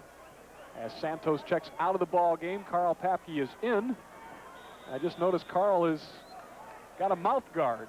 I don't know if I noticed that because Gus got popped in the mouth or what. Well, I've said this all along, but you cannot keep Xavier McDaniel out of your offense. He has to get involved in the offense. That was good penetration, nice pass. Excellent pass by Carl Papke. Carl Papke found a wide-open Clint Normore, first two of the night for the freshman out of Wichita East High School. We might mention our officials working the game tonight, Tom O'Neill, Ron Burkholz, Ed Schumer. They have had their hands full and done a pretty nice job. Well, that was great hustle on Clint Normore's part. Clint has really come alive in the last couple of games. I think Gene Smithson has told Clint that you're going to come in for Mike Arline and be at that position. Giving him a shot of confidence has really been helpful. But look at that guy Kellogg again. Ronnie is red hot, isn't he? Former high school All-American as a prepster in Omaha, Nebraska. 18 points for Ron Kellogg. Was their sixth man last year for KU. Has really found a home in the starting lineup this year. Cedric Hunter the miss. I'm sorry, but McDaniel the rebound. And McDaniel with 15 points now. Can he ever find a ball on a rebound? He just moves that body to the ball, always rebounds it in front of his face. First two of the second half are X. He now has 15 points. Manning outside, he can hit that shot. Danny has really improved his outside shooting. If he had a weakness a year ago, is that he wasn't a very effective outside shooter, but he sure improved his technique. Carl Papke found a wide-open Danny Manning, but of course that's not the idea. Down at the other end, Cedric Hunter. 6 points in KU, putting on a bit of a spurt here now. They lead it by 4 with 13:10 to go. Yeah, Carl Papke just was offline with that pass. Again, getting Xavier McDaniel involved is vitally important. He makes things happen. They have to come to him with the double team, and then he finds the open man. Santos is okay and will come back in the game at next opportunity. His shot missed, and Dreiling took it away from Papke, but a foul on the play. Well, that's the kind of shot you want. You can't get a better shot than that. That was good execution. Second foul on Carl. And he'll check out of the ball game as Gus has got the bleeding in the mouth under control, and he's back in. Well, I'm a little surprised Wichita State hasn't gone right back to Henry Carr down low and try to get Greg Dreiling out of the ball game. He has 3 fouls. One more would certainly, at this early stage of the game, would get him out of the lineup. It's a good piece of strategy, a good point. Ball out of bounds will be kept by Kansas with 12:39 still to play. KU leads at 56-52. Inside, Dreiling went high to get it and high to knock it down. Greg Dreiling, 8 points, all of them here in the second half. Well, he's certainly become a big factor in the ball game.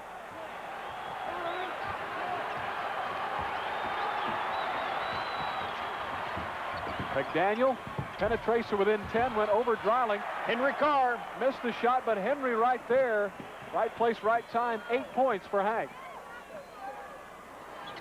The one thing you're going to get out of Henry Carr every time is a great effort.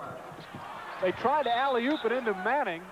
McDaniel, though, who's been on the receiving end of many of those, of course, himself, able to anticipate it and tip it out of bounds. Kansas ran a little screening situation where that Wichita, where it's in a...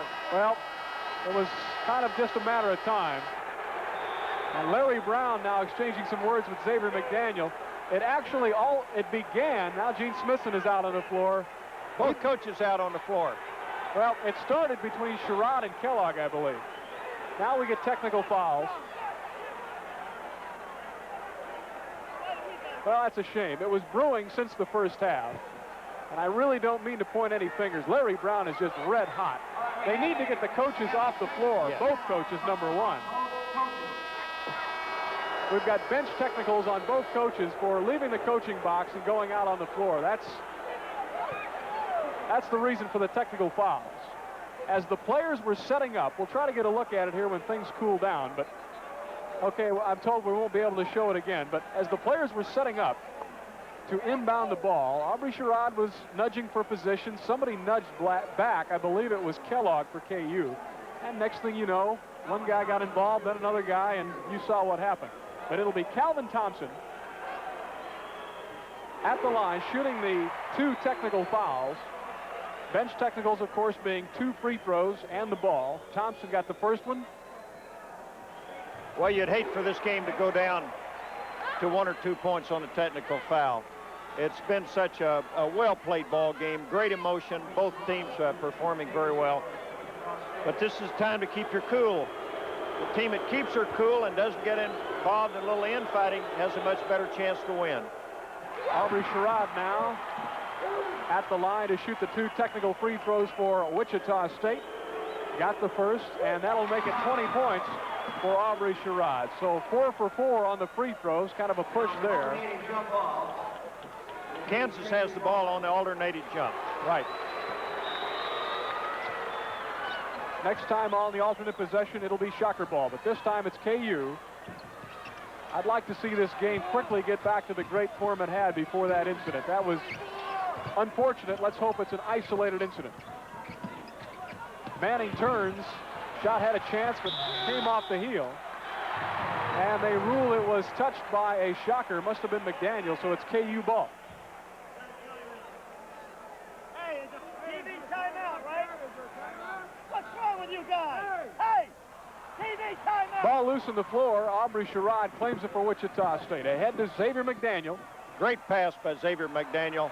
Aubrey cutting through the lane. Aubrey had an easy one. Missed it, though. If there's any such thing as an easy one. KU. Great pass by Calvin Thompson. Count the bucket. So Kellogg now with 20 points and a foul on the play. This could be a real turning point as you look at it again. Excellent pass by Calvin Thompson, and it was a good call. Coming in late on Ronnie Kellogg, and there was a foul. Wichita State is going to have to bring all the qualities they have into regaining their composure at this point, because this is when the game could get away. The foul was on Cedric Coleman, his first. Kellogg with the 3-point free throw, and a big surge for Kansas. The timeout comes with 11:37 yet to play, and KU has put on a move. They lead it now, 63-56. Back in a minute at Kemper Arena in downtown Kansas City, Missouri. 11:37 remaining to go in the ball game. KU has now pulled in front by 7, 63-56. Ted, it remains to be seen whether or not that was the turning point in the game, but that was certainly a key couple of minutes we've just seen go by. Yeah, Aubrey Sherrod cutting through the Kansas zone, missed a layup. Xavier McDaniel gave him a very fine pass. He missed the layup. Kansas came quickly on the break and ended up with a 3-point play. So you had a potential 5-point swing right there. Well, again, this is going to call on the very best that Wichita State has right now to regain her composure, concentrate on playing basketball at this point, and not become disheartened. Kansas a little late to break the huddle, but now they're back out on the floor. It'll be Shocker ball. Kansas applying down court pressure. Just token pressure. Now they're back in the zone. Wichita State shooting 43% from the field to this point. KU an incredible 60%. Ron Kellogg, credit him with most of that. The rebound edge held by Wichita State, 36-29. Well, KU's turned it over 17 times. The Shockers 13, and there was almost another one. Sherrod got it back to Clint Normore, who was stripped of the ball. Now they double team on Calvin Thompson, who split the defense. Cedric Hunter ahead to Ron Kellogg. KU playing with a lot of confidence right now. Cedric Hunter missing the shot. The tip no good. Cal Thompson had it for a moment. Jump ball. It'll be Shocker ball. And again, and the referee quickly down there making sure the KU coaching staff remained in place. And again, now we get McDaniel. For some reason, there must be going on out there that meets the eye. There's McDaniel indicating to the official, hey, we're pushing. He's pushing. But I'm not going to point any fingers. It's a very emotional, intense ball game. The one thing you know, no matter whose fault it is that if you don't keep your composure, you're going to lose the basketball game. That is absolutely the point. And I wish I could send that message to 10 young men right now. McDaniel on the turnaround. 17 points for the senior out of Flora High, Columbia, South Carolina. Well, again, Wichita State has gone with their favorite defense. Ronnie Kellogg is sensational. They can't find anybody to guard him. 23 points, Ron Kellogg. Did you know he was that good when you were recruiting him up in Omaha, Ted? Well, he had a terrific record. He was a high school All-American. Yes, we thought he'd be a great player. Ball loose in the paint. It is again a jump ball opportunity. This time it'll go to KU on the alternate possession as Mark Pellick checks back in the ball game for KU. We saw him in the first half. Greg Dreiling checking out. That's the other half of that exchange. I would imagine that Larry Brown, thinking that Greg has 3 fouls, will probably try to keep him out as long as they can control the game a little bit. They're 7 points up at this time. Danny Manning works on McDaniel, showed him the ball, took it away, and then knocked it down. 8 points, Danny Manning. Well, he's going to have a sensational career. He's just really an extraordinary player. McDaniel will try to that man right there. Try to respond, and respond he does. 19 points. But if you're Wichita State, you can't trade baskets. If you're KU, they'd love to trade baskets. Well, they're having some difficulty guarding Kansas man for man. A lot of it's because of Ronnie Kellogg. There he is. Only his second miss. They outlet to McDaniel. He'll pull up from 12. Might have been fouled, but no call. We get the foul there on Calvin Thompson over the back. Second foul on Thompson. Gene Smithson up wanting the foul on the shot, and he may have had a point. Well, let's take a look. We'll know right here. Gene Smithson thought that Xavier was fouled. Came off his shoulder. Could have been. Well, you saw the Shocker bench come alive there. Gene Smithson, a piece of advice from Mike Arline as he sends him back on the floor. Non-shooting foul. They go up over the top to McDaniel, trying to draw the foul, and that's exactly what he does. That would be Danny Manning's third foul, I believe. Neither team really in very serious foul trouble with 9 minutes to go in the ball game. No player on either team has more than 3, so that's not bad, but 9:17 to play in the game. Yeah, KU leads it by 7, though, 67-60. I think Xavier would have been well advised when he had them off his feet to go right into him with the shot. Kansas going to the trap on the out-of-bounds play. Cedric Coleman tried to get it to his old teammate McDaniel and exit, not that time. Cedric Hunter short all the way, kind of short-armed the shot. Coleman came out of there with it. Outlet to Aubrey Sherrod. Both teams are alive. Our line threw it away. Cedric Hunter just stepped in and took an easy one right away. Cal Thompson, good shooter. Missed it, though. McDaniel just took that right away from Danny Manning. Shocks push it ahead. Our line all the way. And it's off McDaniel, out of bounds. Kansas ball. McDaniel again saying, hey, he pushed me. Well, I hope we see a shot of it. Well, there you see Gene reenacting for the official what he thought happened. Here it is. I think Gene Smith is correct on this. Let's watch Xavier McDaniel coming in. Pretty good shove there. Official, it was not the inside official's fault. The trailing officials have to see that play coming up. Right, they had the better angle. Cal Thompson again as we're back live. Off the glass. Big hoop for KU, 16 for Cal Thompson. Kansas now right back into a 9-point lead, reminiscent of their lead early in the basketball game. Santos couldn't get it to go. It's off McDaniel, out of bounds. Wichita looking frustrated now. Think it might be a good idea for Gene to get a timeout at this point and to cool him down. McDaniel in particular very frustrated right now. He's got to stay inside himself. Carl Papke back in the ball game, replacing Cedric Coleman. Well, Shockers, if you're a Shocker fan, they need to D it up here. If you're KU, of course, you'd like to see more of the same. 8:09 to go. Well, Xavier is such a great talent and a great competitor, but he right now is going to have to regain all that control and poise that he can, because the rest of the team's going to react to what he does. Danny Manning, short all the way. Papke fouled on the play. Kansas. Or is it on Carl? No, I think it was on a Kansas player.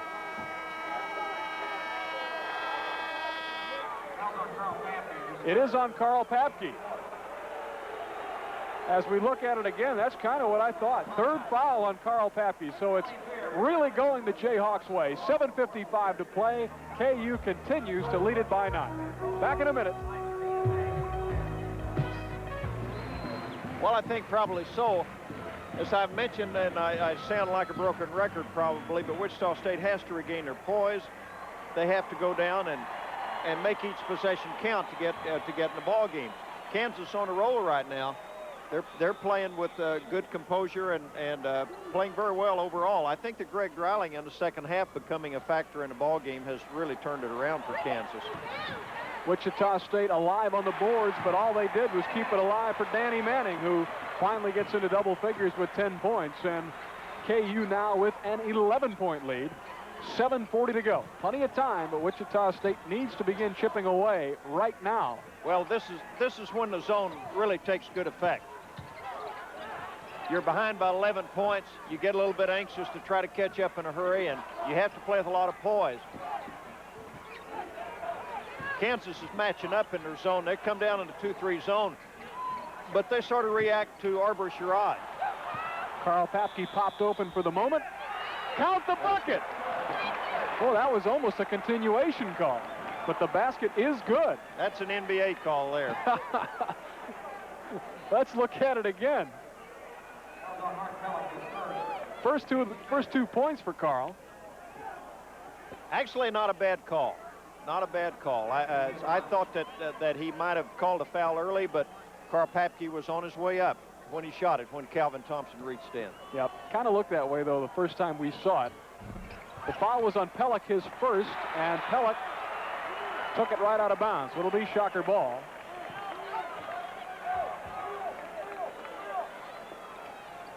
Well, when you're 9 down and 7 minutes to go, obviously every possession counts.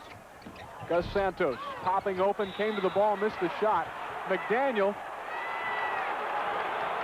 It was a great block by Danny Manning. Xavier did a wonderful job in going and getting the ball, and then Danny Manning blocked it. Second foul on Pellick as you look at it again. Watch Xavier McDaniel.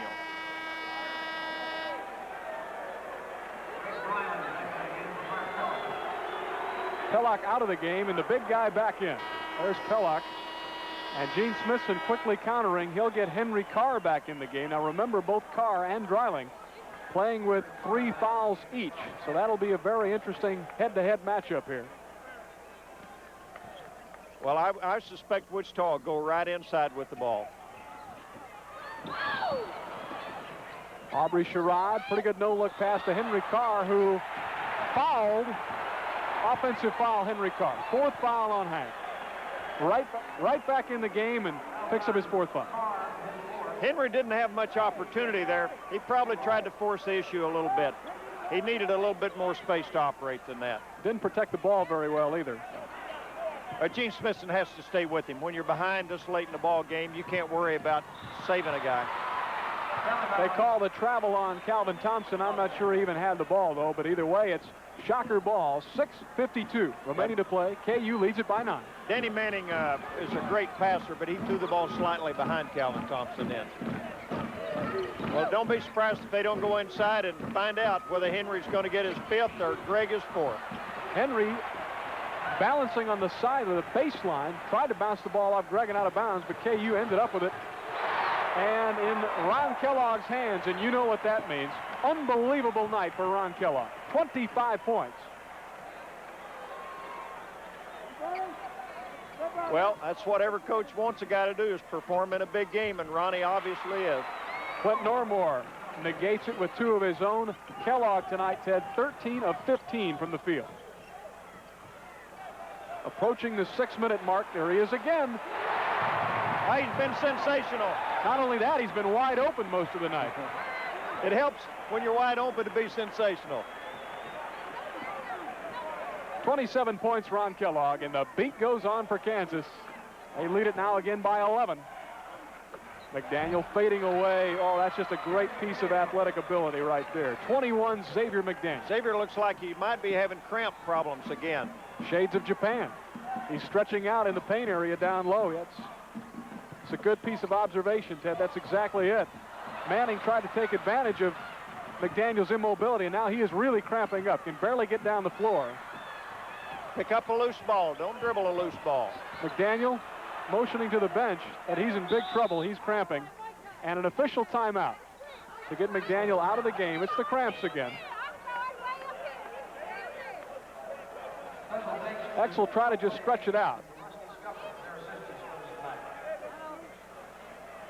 Now he wants to stay in, but Gene Smith is taking him out of the ball game.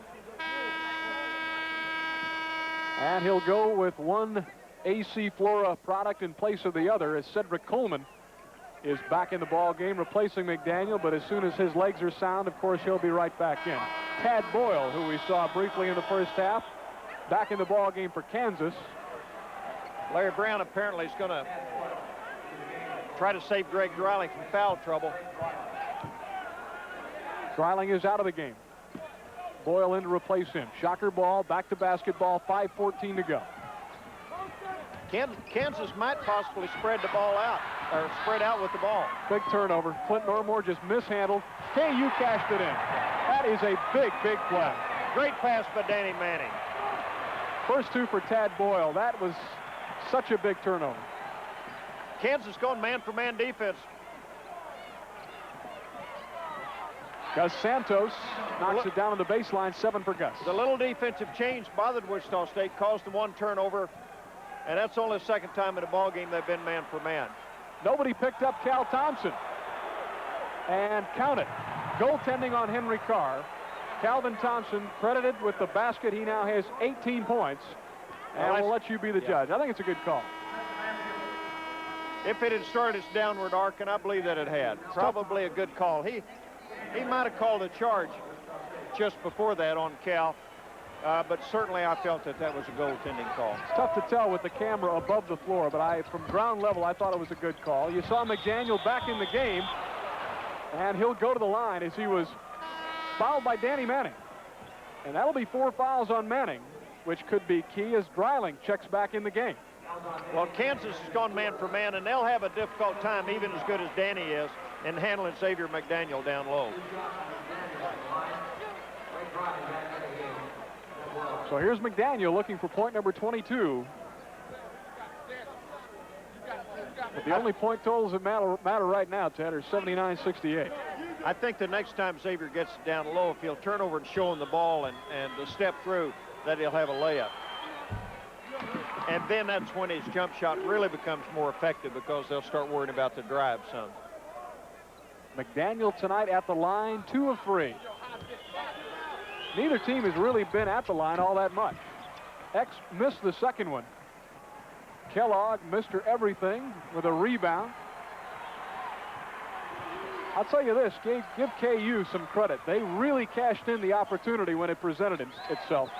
Well, we mentioned at the beginning of the second half that both teams were feeling their way, and one team was going to explode, and Kansas did explode, and certainly has given them the edge, which looks at this time to be relatively comfortable. Kansas is spreading the ball out now.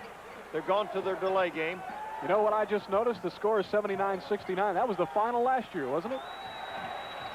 3:50 to go here. Kicked the ball out of bounds.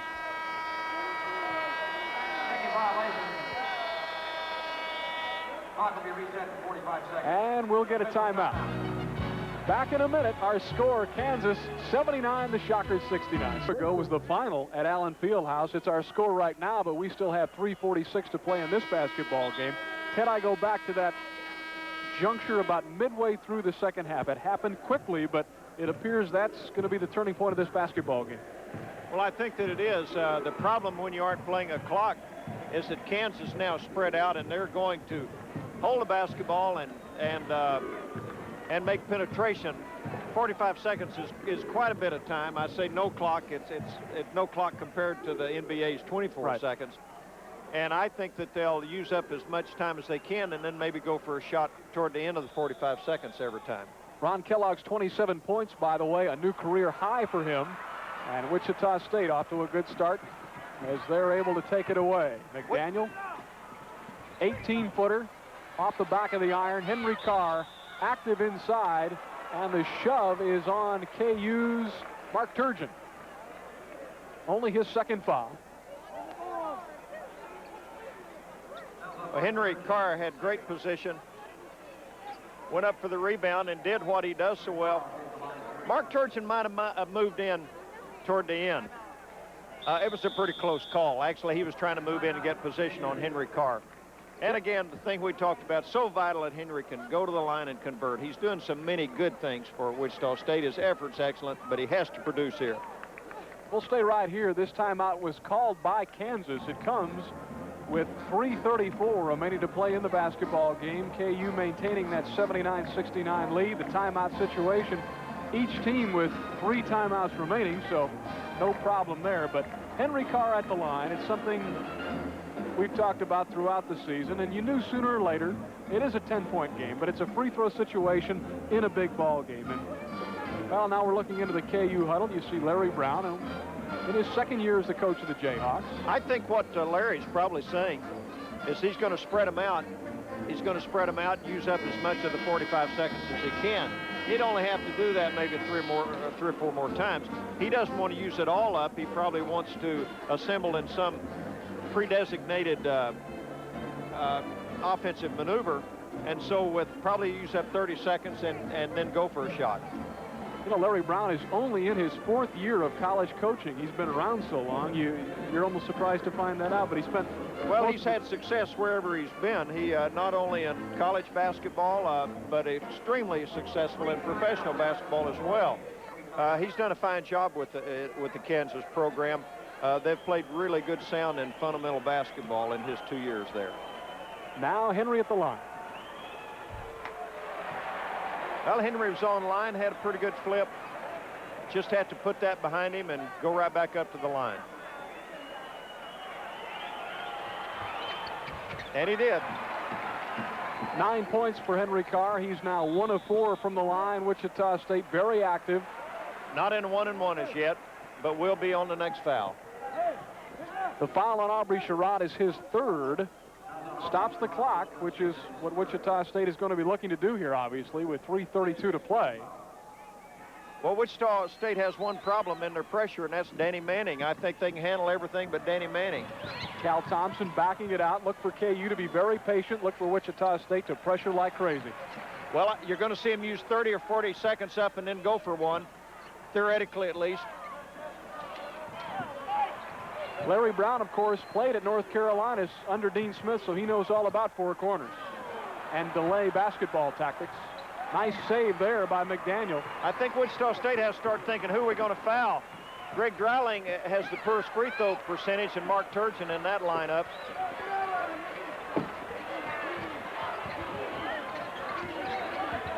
Have to get Xavier involved. Shockers need a good shot, but a quick shot would be nice, too. Arline walks. Picked up his pivot foot. And we'll see Mike Arline checking out of the ball game for that mental mistake. Clint Normore back in the ball game. Tad Boyle is also back in for KU. Shocks have turned it over 21 times. Well, I think Larry Brown recognized maybe that Greg hasn't shot free throws very well, or he just wants to get his best ball handling lineup on the court. Probably a little of both. Tad Boyle has come on along. He had some moments that he wasn't that effective in his first year or two, but he has a tremendous amount of character. He's come on and really made a lot of headway for Larry Brown's team this year. That foul on McDaniel is his 4th, but it does put KU into the bonus, both teams in the bonus. As a matter of fact, with 2:31 yet to play, we'll get Dreiling right back in the ball game. Yeah, when he's on offense, he's using Greg Dreiling out of the lineup to get the best ball handling skill, and then he's getting Greg back in on defense. And Gene Smithson, the wheels are turning down on that end of the bench as well as he gets Carl Papke right back in the game. Henry Carr is out. At the line, Calvin Thompson looking for point number 19. He averages 14.5 a game. Larry Brown changed to man-for-man defense on a couple occasions and saw that wasn't working out very well and went right back to his zone. You talked about Wichita State thinking about who they might want to foul. Cal Thompson is way at the other end of the spectrum. He is an 84% free throw shooter this year. Last year, at 86%, he led the Big 8 in free throw shooting. And he's 5 of 5 tonight. Looking for point number 20, and there she is. Well, I'll tell you, two people you don't want to foul are Cal Thompson and Ronnie Kellogg. Gene Smithson may look for a timeout here. Inside 2.5 minutes. He would like not to take it until after they scored. And now he'll take it. Nope, but Xavier couldn't get it down. Almost, but not quite. That's the kind of shot you want. Well, with 2:11 to go, it's looking very much like KU right now. A very good basketball team. They will, of course, stay in the top 20. It'll be interesting to see how the loss to Kentucky will affect them in the polls, but they're a top 20 ball club, no doubt about it. And Danny Manning with the exclamation point. He's got a dozen. And now Gene Smithson will take that timeout. Again, we'll keep it right here. The clock stopped with 1:52 remaining to play, Ted. KU up by 13, and now I think we just play out the final 1:52 and say, nice job, KU. Well, yes, on the other hand, if you're Gene Smithson, you know you have a lot of games to play, and you want to finish the game with as much pride as you possibly can. The last minute or two of a ball game won't help here. You can play excellent basketball and probably not pull this game out. But you have a lot of games to play. You have a conference coming up, and so it's important that you finish with pride and that you play with as much poise. On the other hand, I'm sure that Larry Brown wants his team not to get careless. They have lost a lead. They lost a 12-point lead in this ball game. They lost a 12 or 13-point lead to Kentucky, and I'm sure he's saying that we need to prepare for the future too. We want to conserve, or we want to handle that basketball and learn to handle 12, 13-point leads. We might mention quickly, we'll have more Shocker basketball for you next week here on Cake TV. We'll be in Peoria Thursday night when the Shockers go right back into Valley play, taking on the Bradley Braves. We'll have that ball game for you Thursday night, and Saturday afternoon, it'll be the Shockers and Illinois State from Horton Fieldhouse in Normal, Illinois. So more Shocker basketball headed your way shortly here on Cake TV. It'll be Shocker ball, 1:52 to go. KU leads at 83-70. Well, again, this is when a zone can really give you trouble. McDaniel missed the stuff, but contact and a foul in the play and a two-shot opportunity. And Greg Dreiling picks up his fourth foul, but zones generally, it takes a little bit more time to attack the zone. Wichita State went right after it with Xavier, and I think that Kansas trying to be careful not to foul. I'm sure Larry Brown, that's the last thing he wanted them to do. Good touch, good flip on the ball. 23 points, Xavier McDaniel, Gene Smithson taking it all in along the Shocker sideline. McDaniel got them both. That'll give him 24 points as we get Tad Boyle back in, and Larry Brown, he's got the shuttle bus going again here. Using advantage of his free throws to get his best defensive team on and his best ball handling team on. And he might be thinking, too, that they may go after Greg Dreiling and foul him. Although Greg, in my opinion, Greg is a pretty good free throw shooter, even though he hasn't done that well this year. Shockers got the steal, but could not convert. McDaniel turning to Normore saying, hey, that's all right. Good play anyway. Cal Thompson looking for a friendly face. Mark Turgeon. Ball loose on the floor. Turgeon was shoved out of bounds, but they'll still give it to Wichita State. Again, dribble, fumble, dribble. Dreiling back in the game. And by now, you've certainly figured out what's going on. We get another timeout. This one coming with 1:33 remaining to play in the basketball game. KU maintaining an 11-point lead. We'll remind you to please stay tuned following the game, as we're now beyond 10 o'clock, but we'll have the 10 o'clock edition of Cake News following the basketball game. And Ted, because we are running a bit late, we might not have the time we normally have at the end of the game to recap. So why don't we look back to what is apparently going to be the turning point of the ball game. About midway through the second half, just recapping it in your mind and over the years of experience, how do you capsulize this game? Well, about midway through the half, they were kind of sparring. Both teams kind of feeling out the other. Kansas made a little bit of move, and then the game got overly emotional. For a while, both teams both teams forgot about the ball game and got caught up in the emotion of this rivalry. And Wichita State didn't quite regain their composure in time, and all of a sudden, if they're down 6 or 8, and then you have to press a little bit, or they did, to try to get back in the ball game. But I think this, in fairness, Kansas is an awfully good shooting team.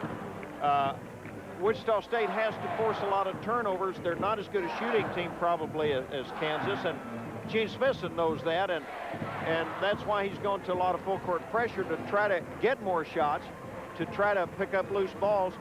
And Kansas handled the press pretty well. And I think that maybe they didn't get some of the turnovers that ordinarily they had hoped to do. McDaniel. Greg Dreiling got in there for a rebound, and he was fouled by Aubrey Sherrod, I do believe, from the backside. That'll be the 4th foul on Aubrey. Well, Xavier trying to penetrate in. His hope is to draw the foul. Of course, Danny Manning wisely didn't foul.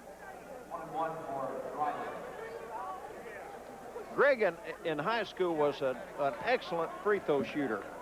And this year he has not shot the ball for a very high percentage.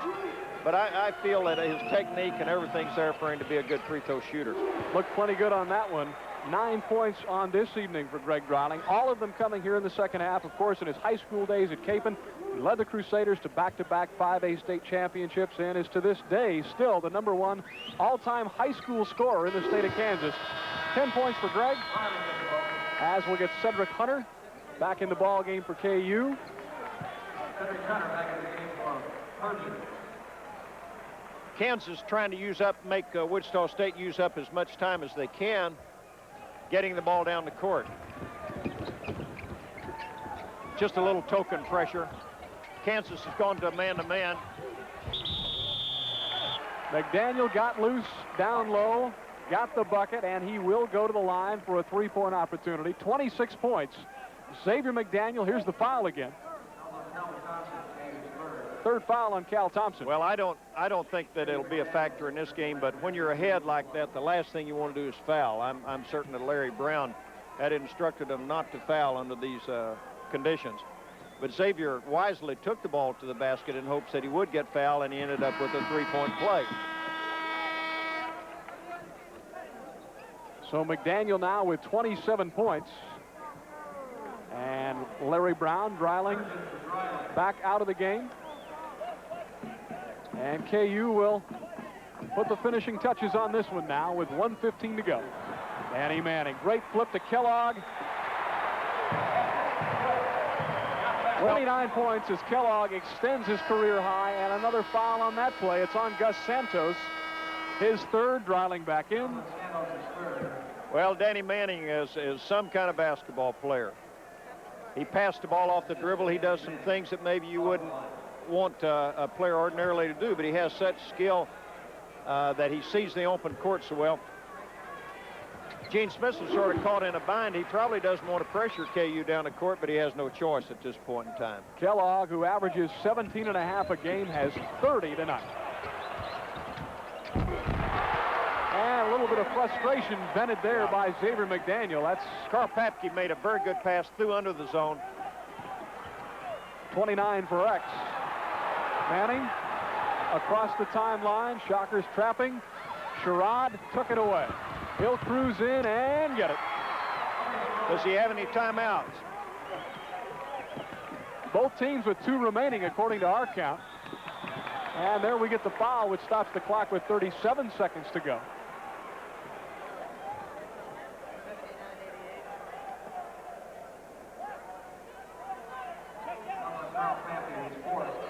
Foul on Carl Papke is number 4 on him. Both teams well into the bonus. Well, I don't think there's any way that Wichita State can pull a game out, but what they'll probably have to do as soon as they score is to use their last timeouts to get the clock stopped. Cedric Hunter, and then foul quickly. Cedric Hunter, his final 2 years of high school, he was the #1 scorer in the state of Nebraska both of those years. 7 points for him tonight. Kansas, under pressure tonight, has shot the ball at the free throw line very well. Kellogg back in. Dreiling checks out.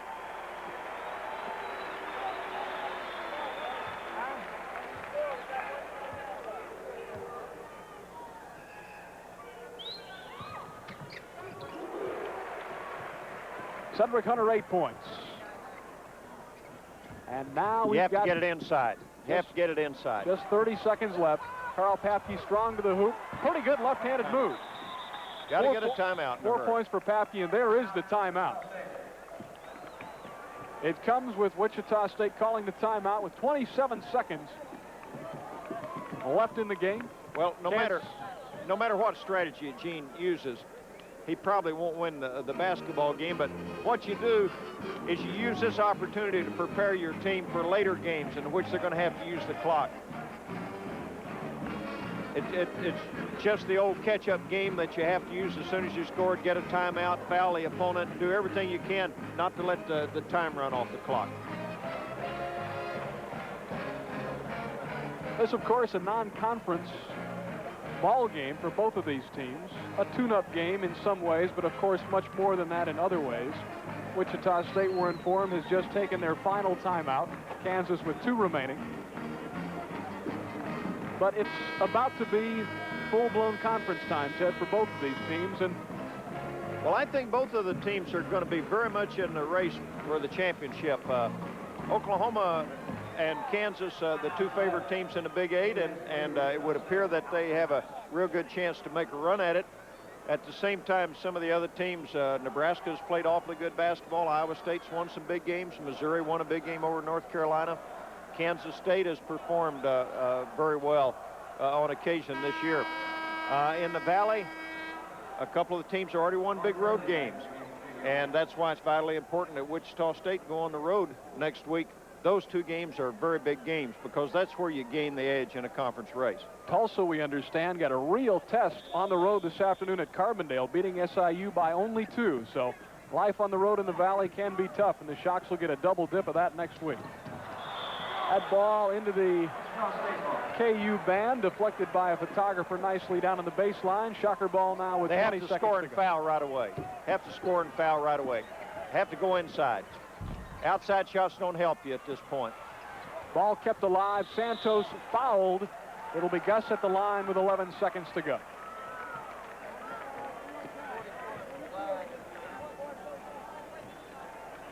Foul on Danny Manning is his 5th. So Danny Manning fouls out of the game with only 11 seconds to go, but he'll get a nice round of applause here from the fans at Kansas. And well-deserved ovation because he is a terrific basketball player, and it doesn't all show up in the scoring. He's such a great passer. He makes things happen, and I think that he's really opened things up for Greg Dreiling. Ron Kellogg also out of the game, and I think everybody ought to be on their feet for Ron Kellogg. He has put on a fantastic, just a virtuoso performance here tonight. Santos at the line. Well, what Wichita State has to do now is to foul right away. They'll have to play very aggressively on defense, even if they call a foul before the ball's. Pretty good rebounding. Yeah, Gus had 12. That's a good sign. He can be a big help in this conference race. And now 9 points to go with those 12 rebounds, and there is the foul. Santos had one to give. That's only his 4th. One in the bonus. The KU fans wanting the intentional foul. Well, that's a tough call for an official. I wish that the rules makers could help the officials in the late going, because that's a tough decision to make. Well, that's a 100% judgment call, and those are tough. 9 seconds left in the game. At the line, Tad Boyle looking for only his 3rd point, the senior out of Greeley, Colorado. The only Jayhawk senior. Missed it short. Now McDaniel pushes it ahead with 6 seconds to go. Santos will fire it up with 3 seconds short on the shot. Dreiling another rebound, and that's it. The Kansas Jayhawks have defeated the Wichita State Shockers for the 6th time in 7 meetings. The final score here this evening in Kansas City: Kansas 90, Wichita State 83. We'll be back to put the finishing touches on this one shortly. Stay tuned. Back with you one more time at Kemper Arena. That is the final score. The Jayhawks knocking off the Shockers by 7, 90-83. We'll tell you right now that our Big Cheese Pizza player of the game this evening is Xavier McDaniel. And Big Cheese will donate $250 to the General Scholarship Fund at Wichita State in the name of Xavier McDaniel and Big Cheese Pizza. Obviously, we are limited to selecting Wichita State players when it comes to the Big Cheese Pizza player. If I had my choice, I think I'd go Ron Kellogg. With his career-high 30 points, he was individually the big story for KU tonight, and overall-wise, again, we go back to that point about midway through the second half. Well, he's having a terrific year. The Kansas team, aside from Tad Boyle, are all underclassmen. They're going to have a terrific team the rest of this year and into next year. I think Wichita State did some awfully good things in this ball game. They played hard. They didn't lose their composure when they were 12 down, came back and really made a ball game of it. Aside from about a 3-minute spread in the second half, I thought overall Wichita State played awfully well. But it's those 3 minutes that Wichita State will think about now on the long ride back to Wichita, because eventually that is what would cost them the basketball game. Once again, the final score here tonight, Kansas 90, Wichita State 83. Very entertaining college basketball game. We're very glad we were able to bring it to you. Shocker fans, KU fans, basketball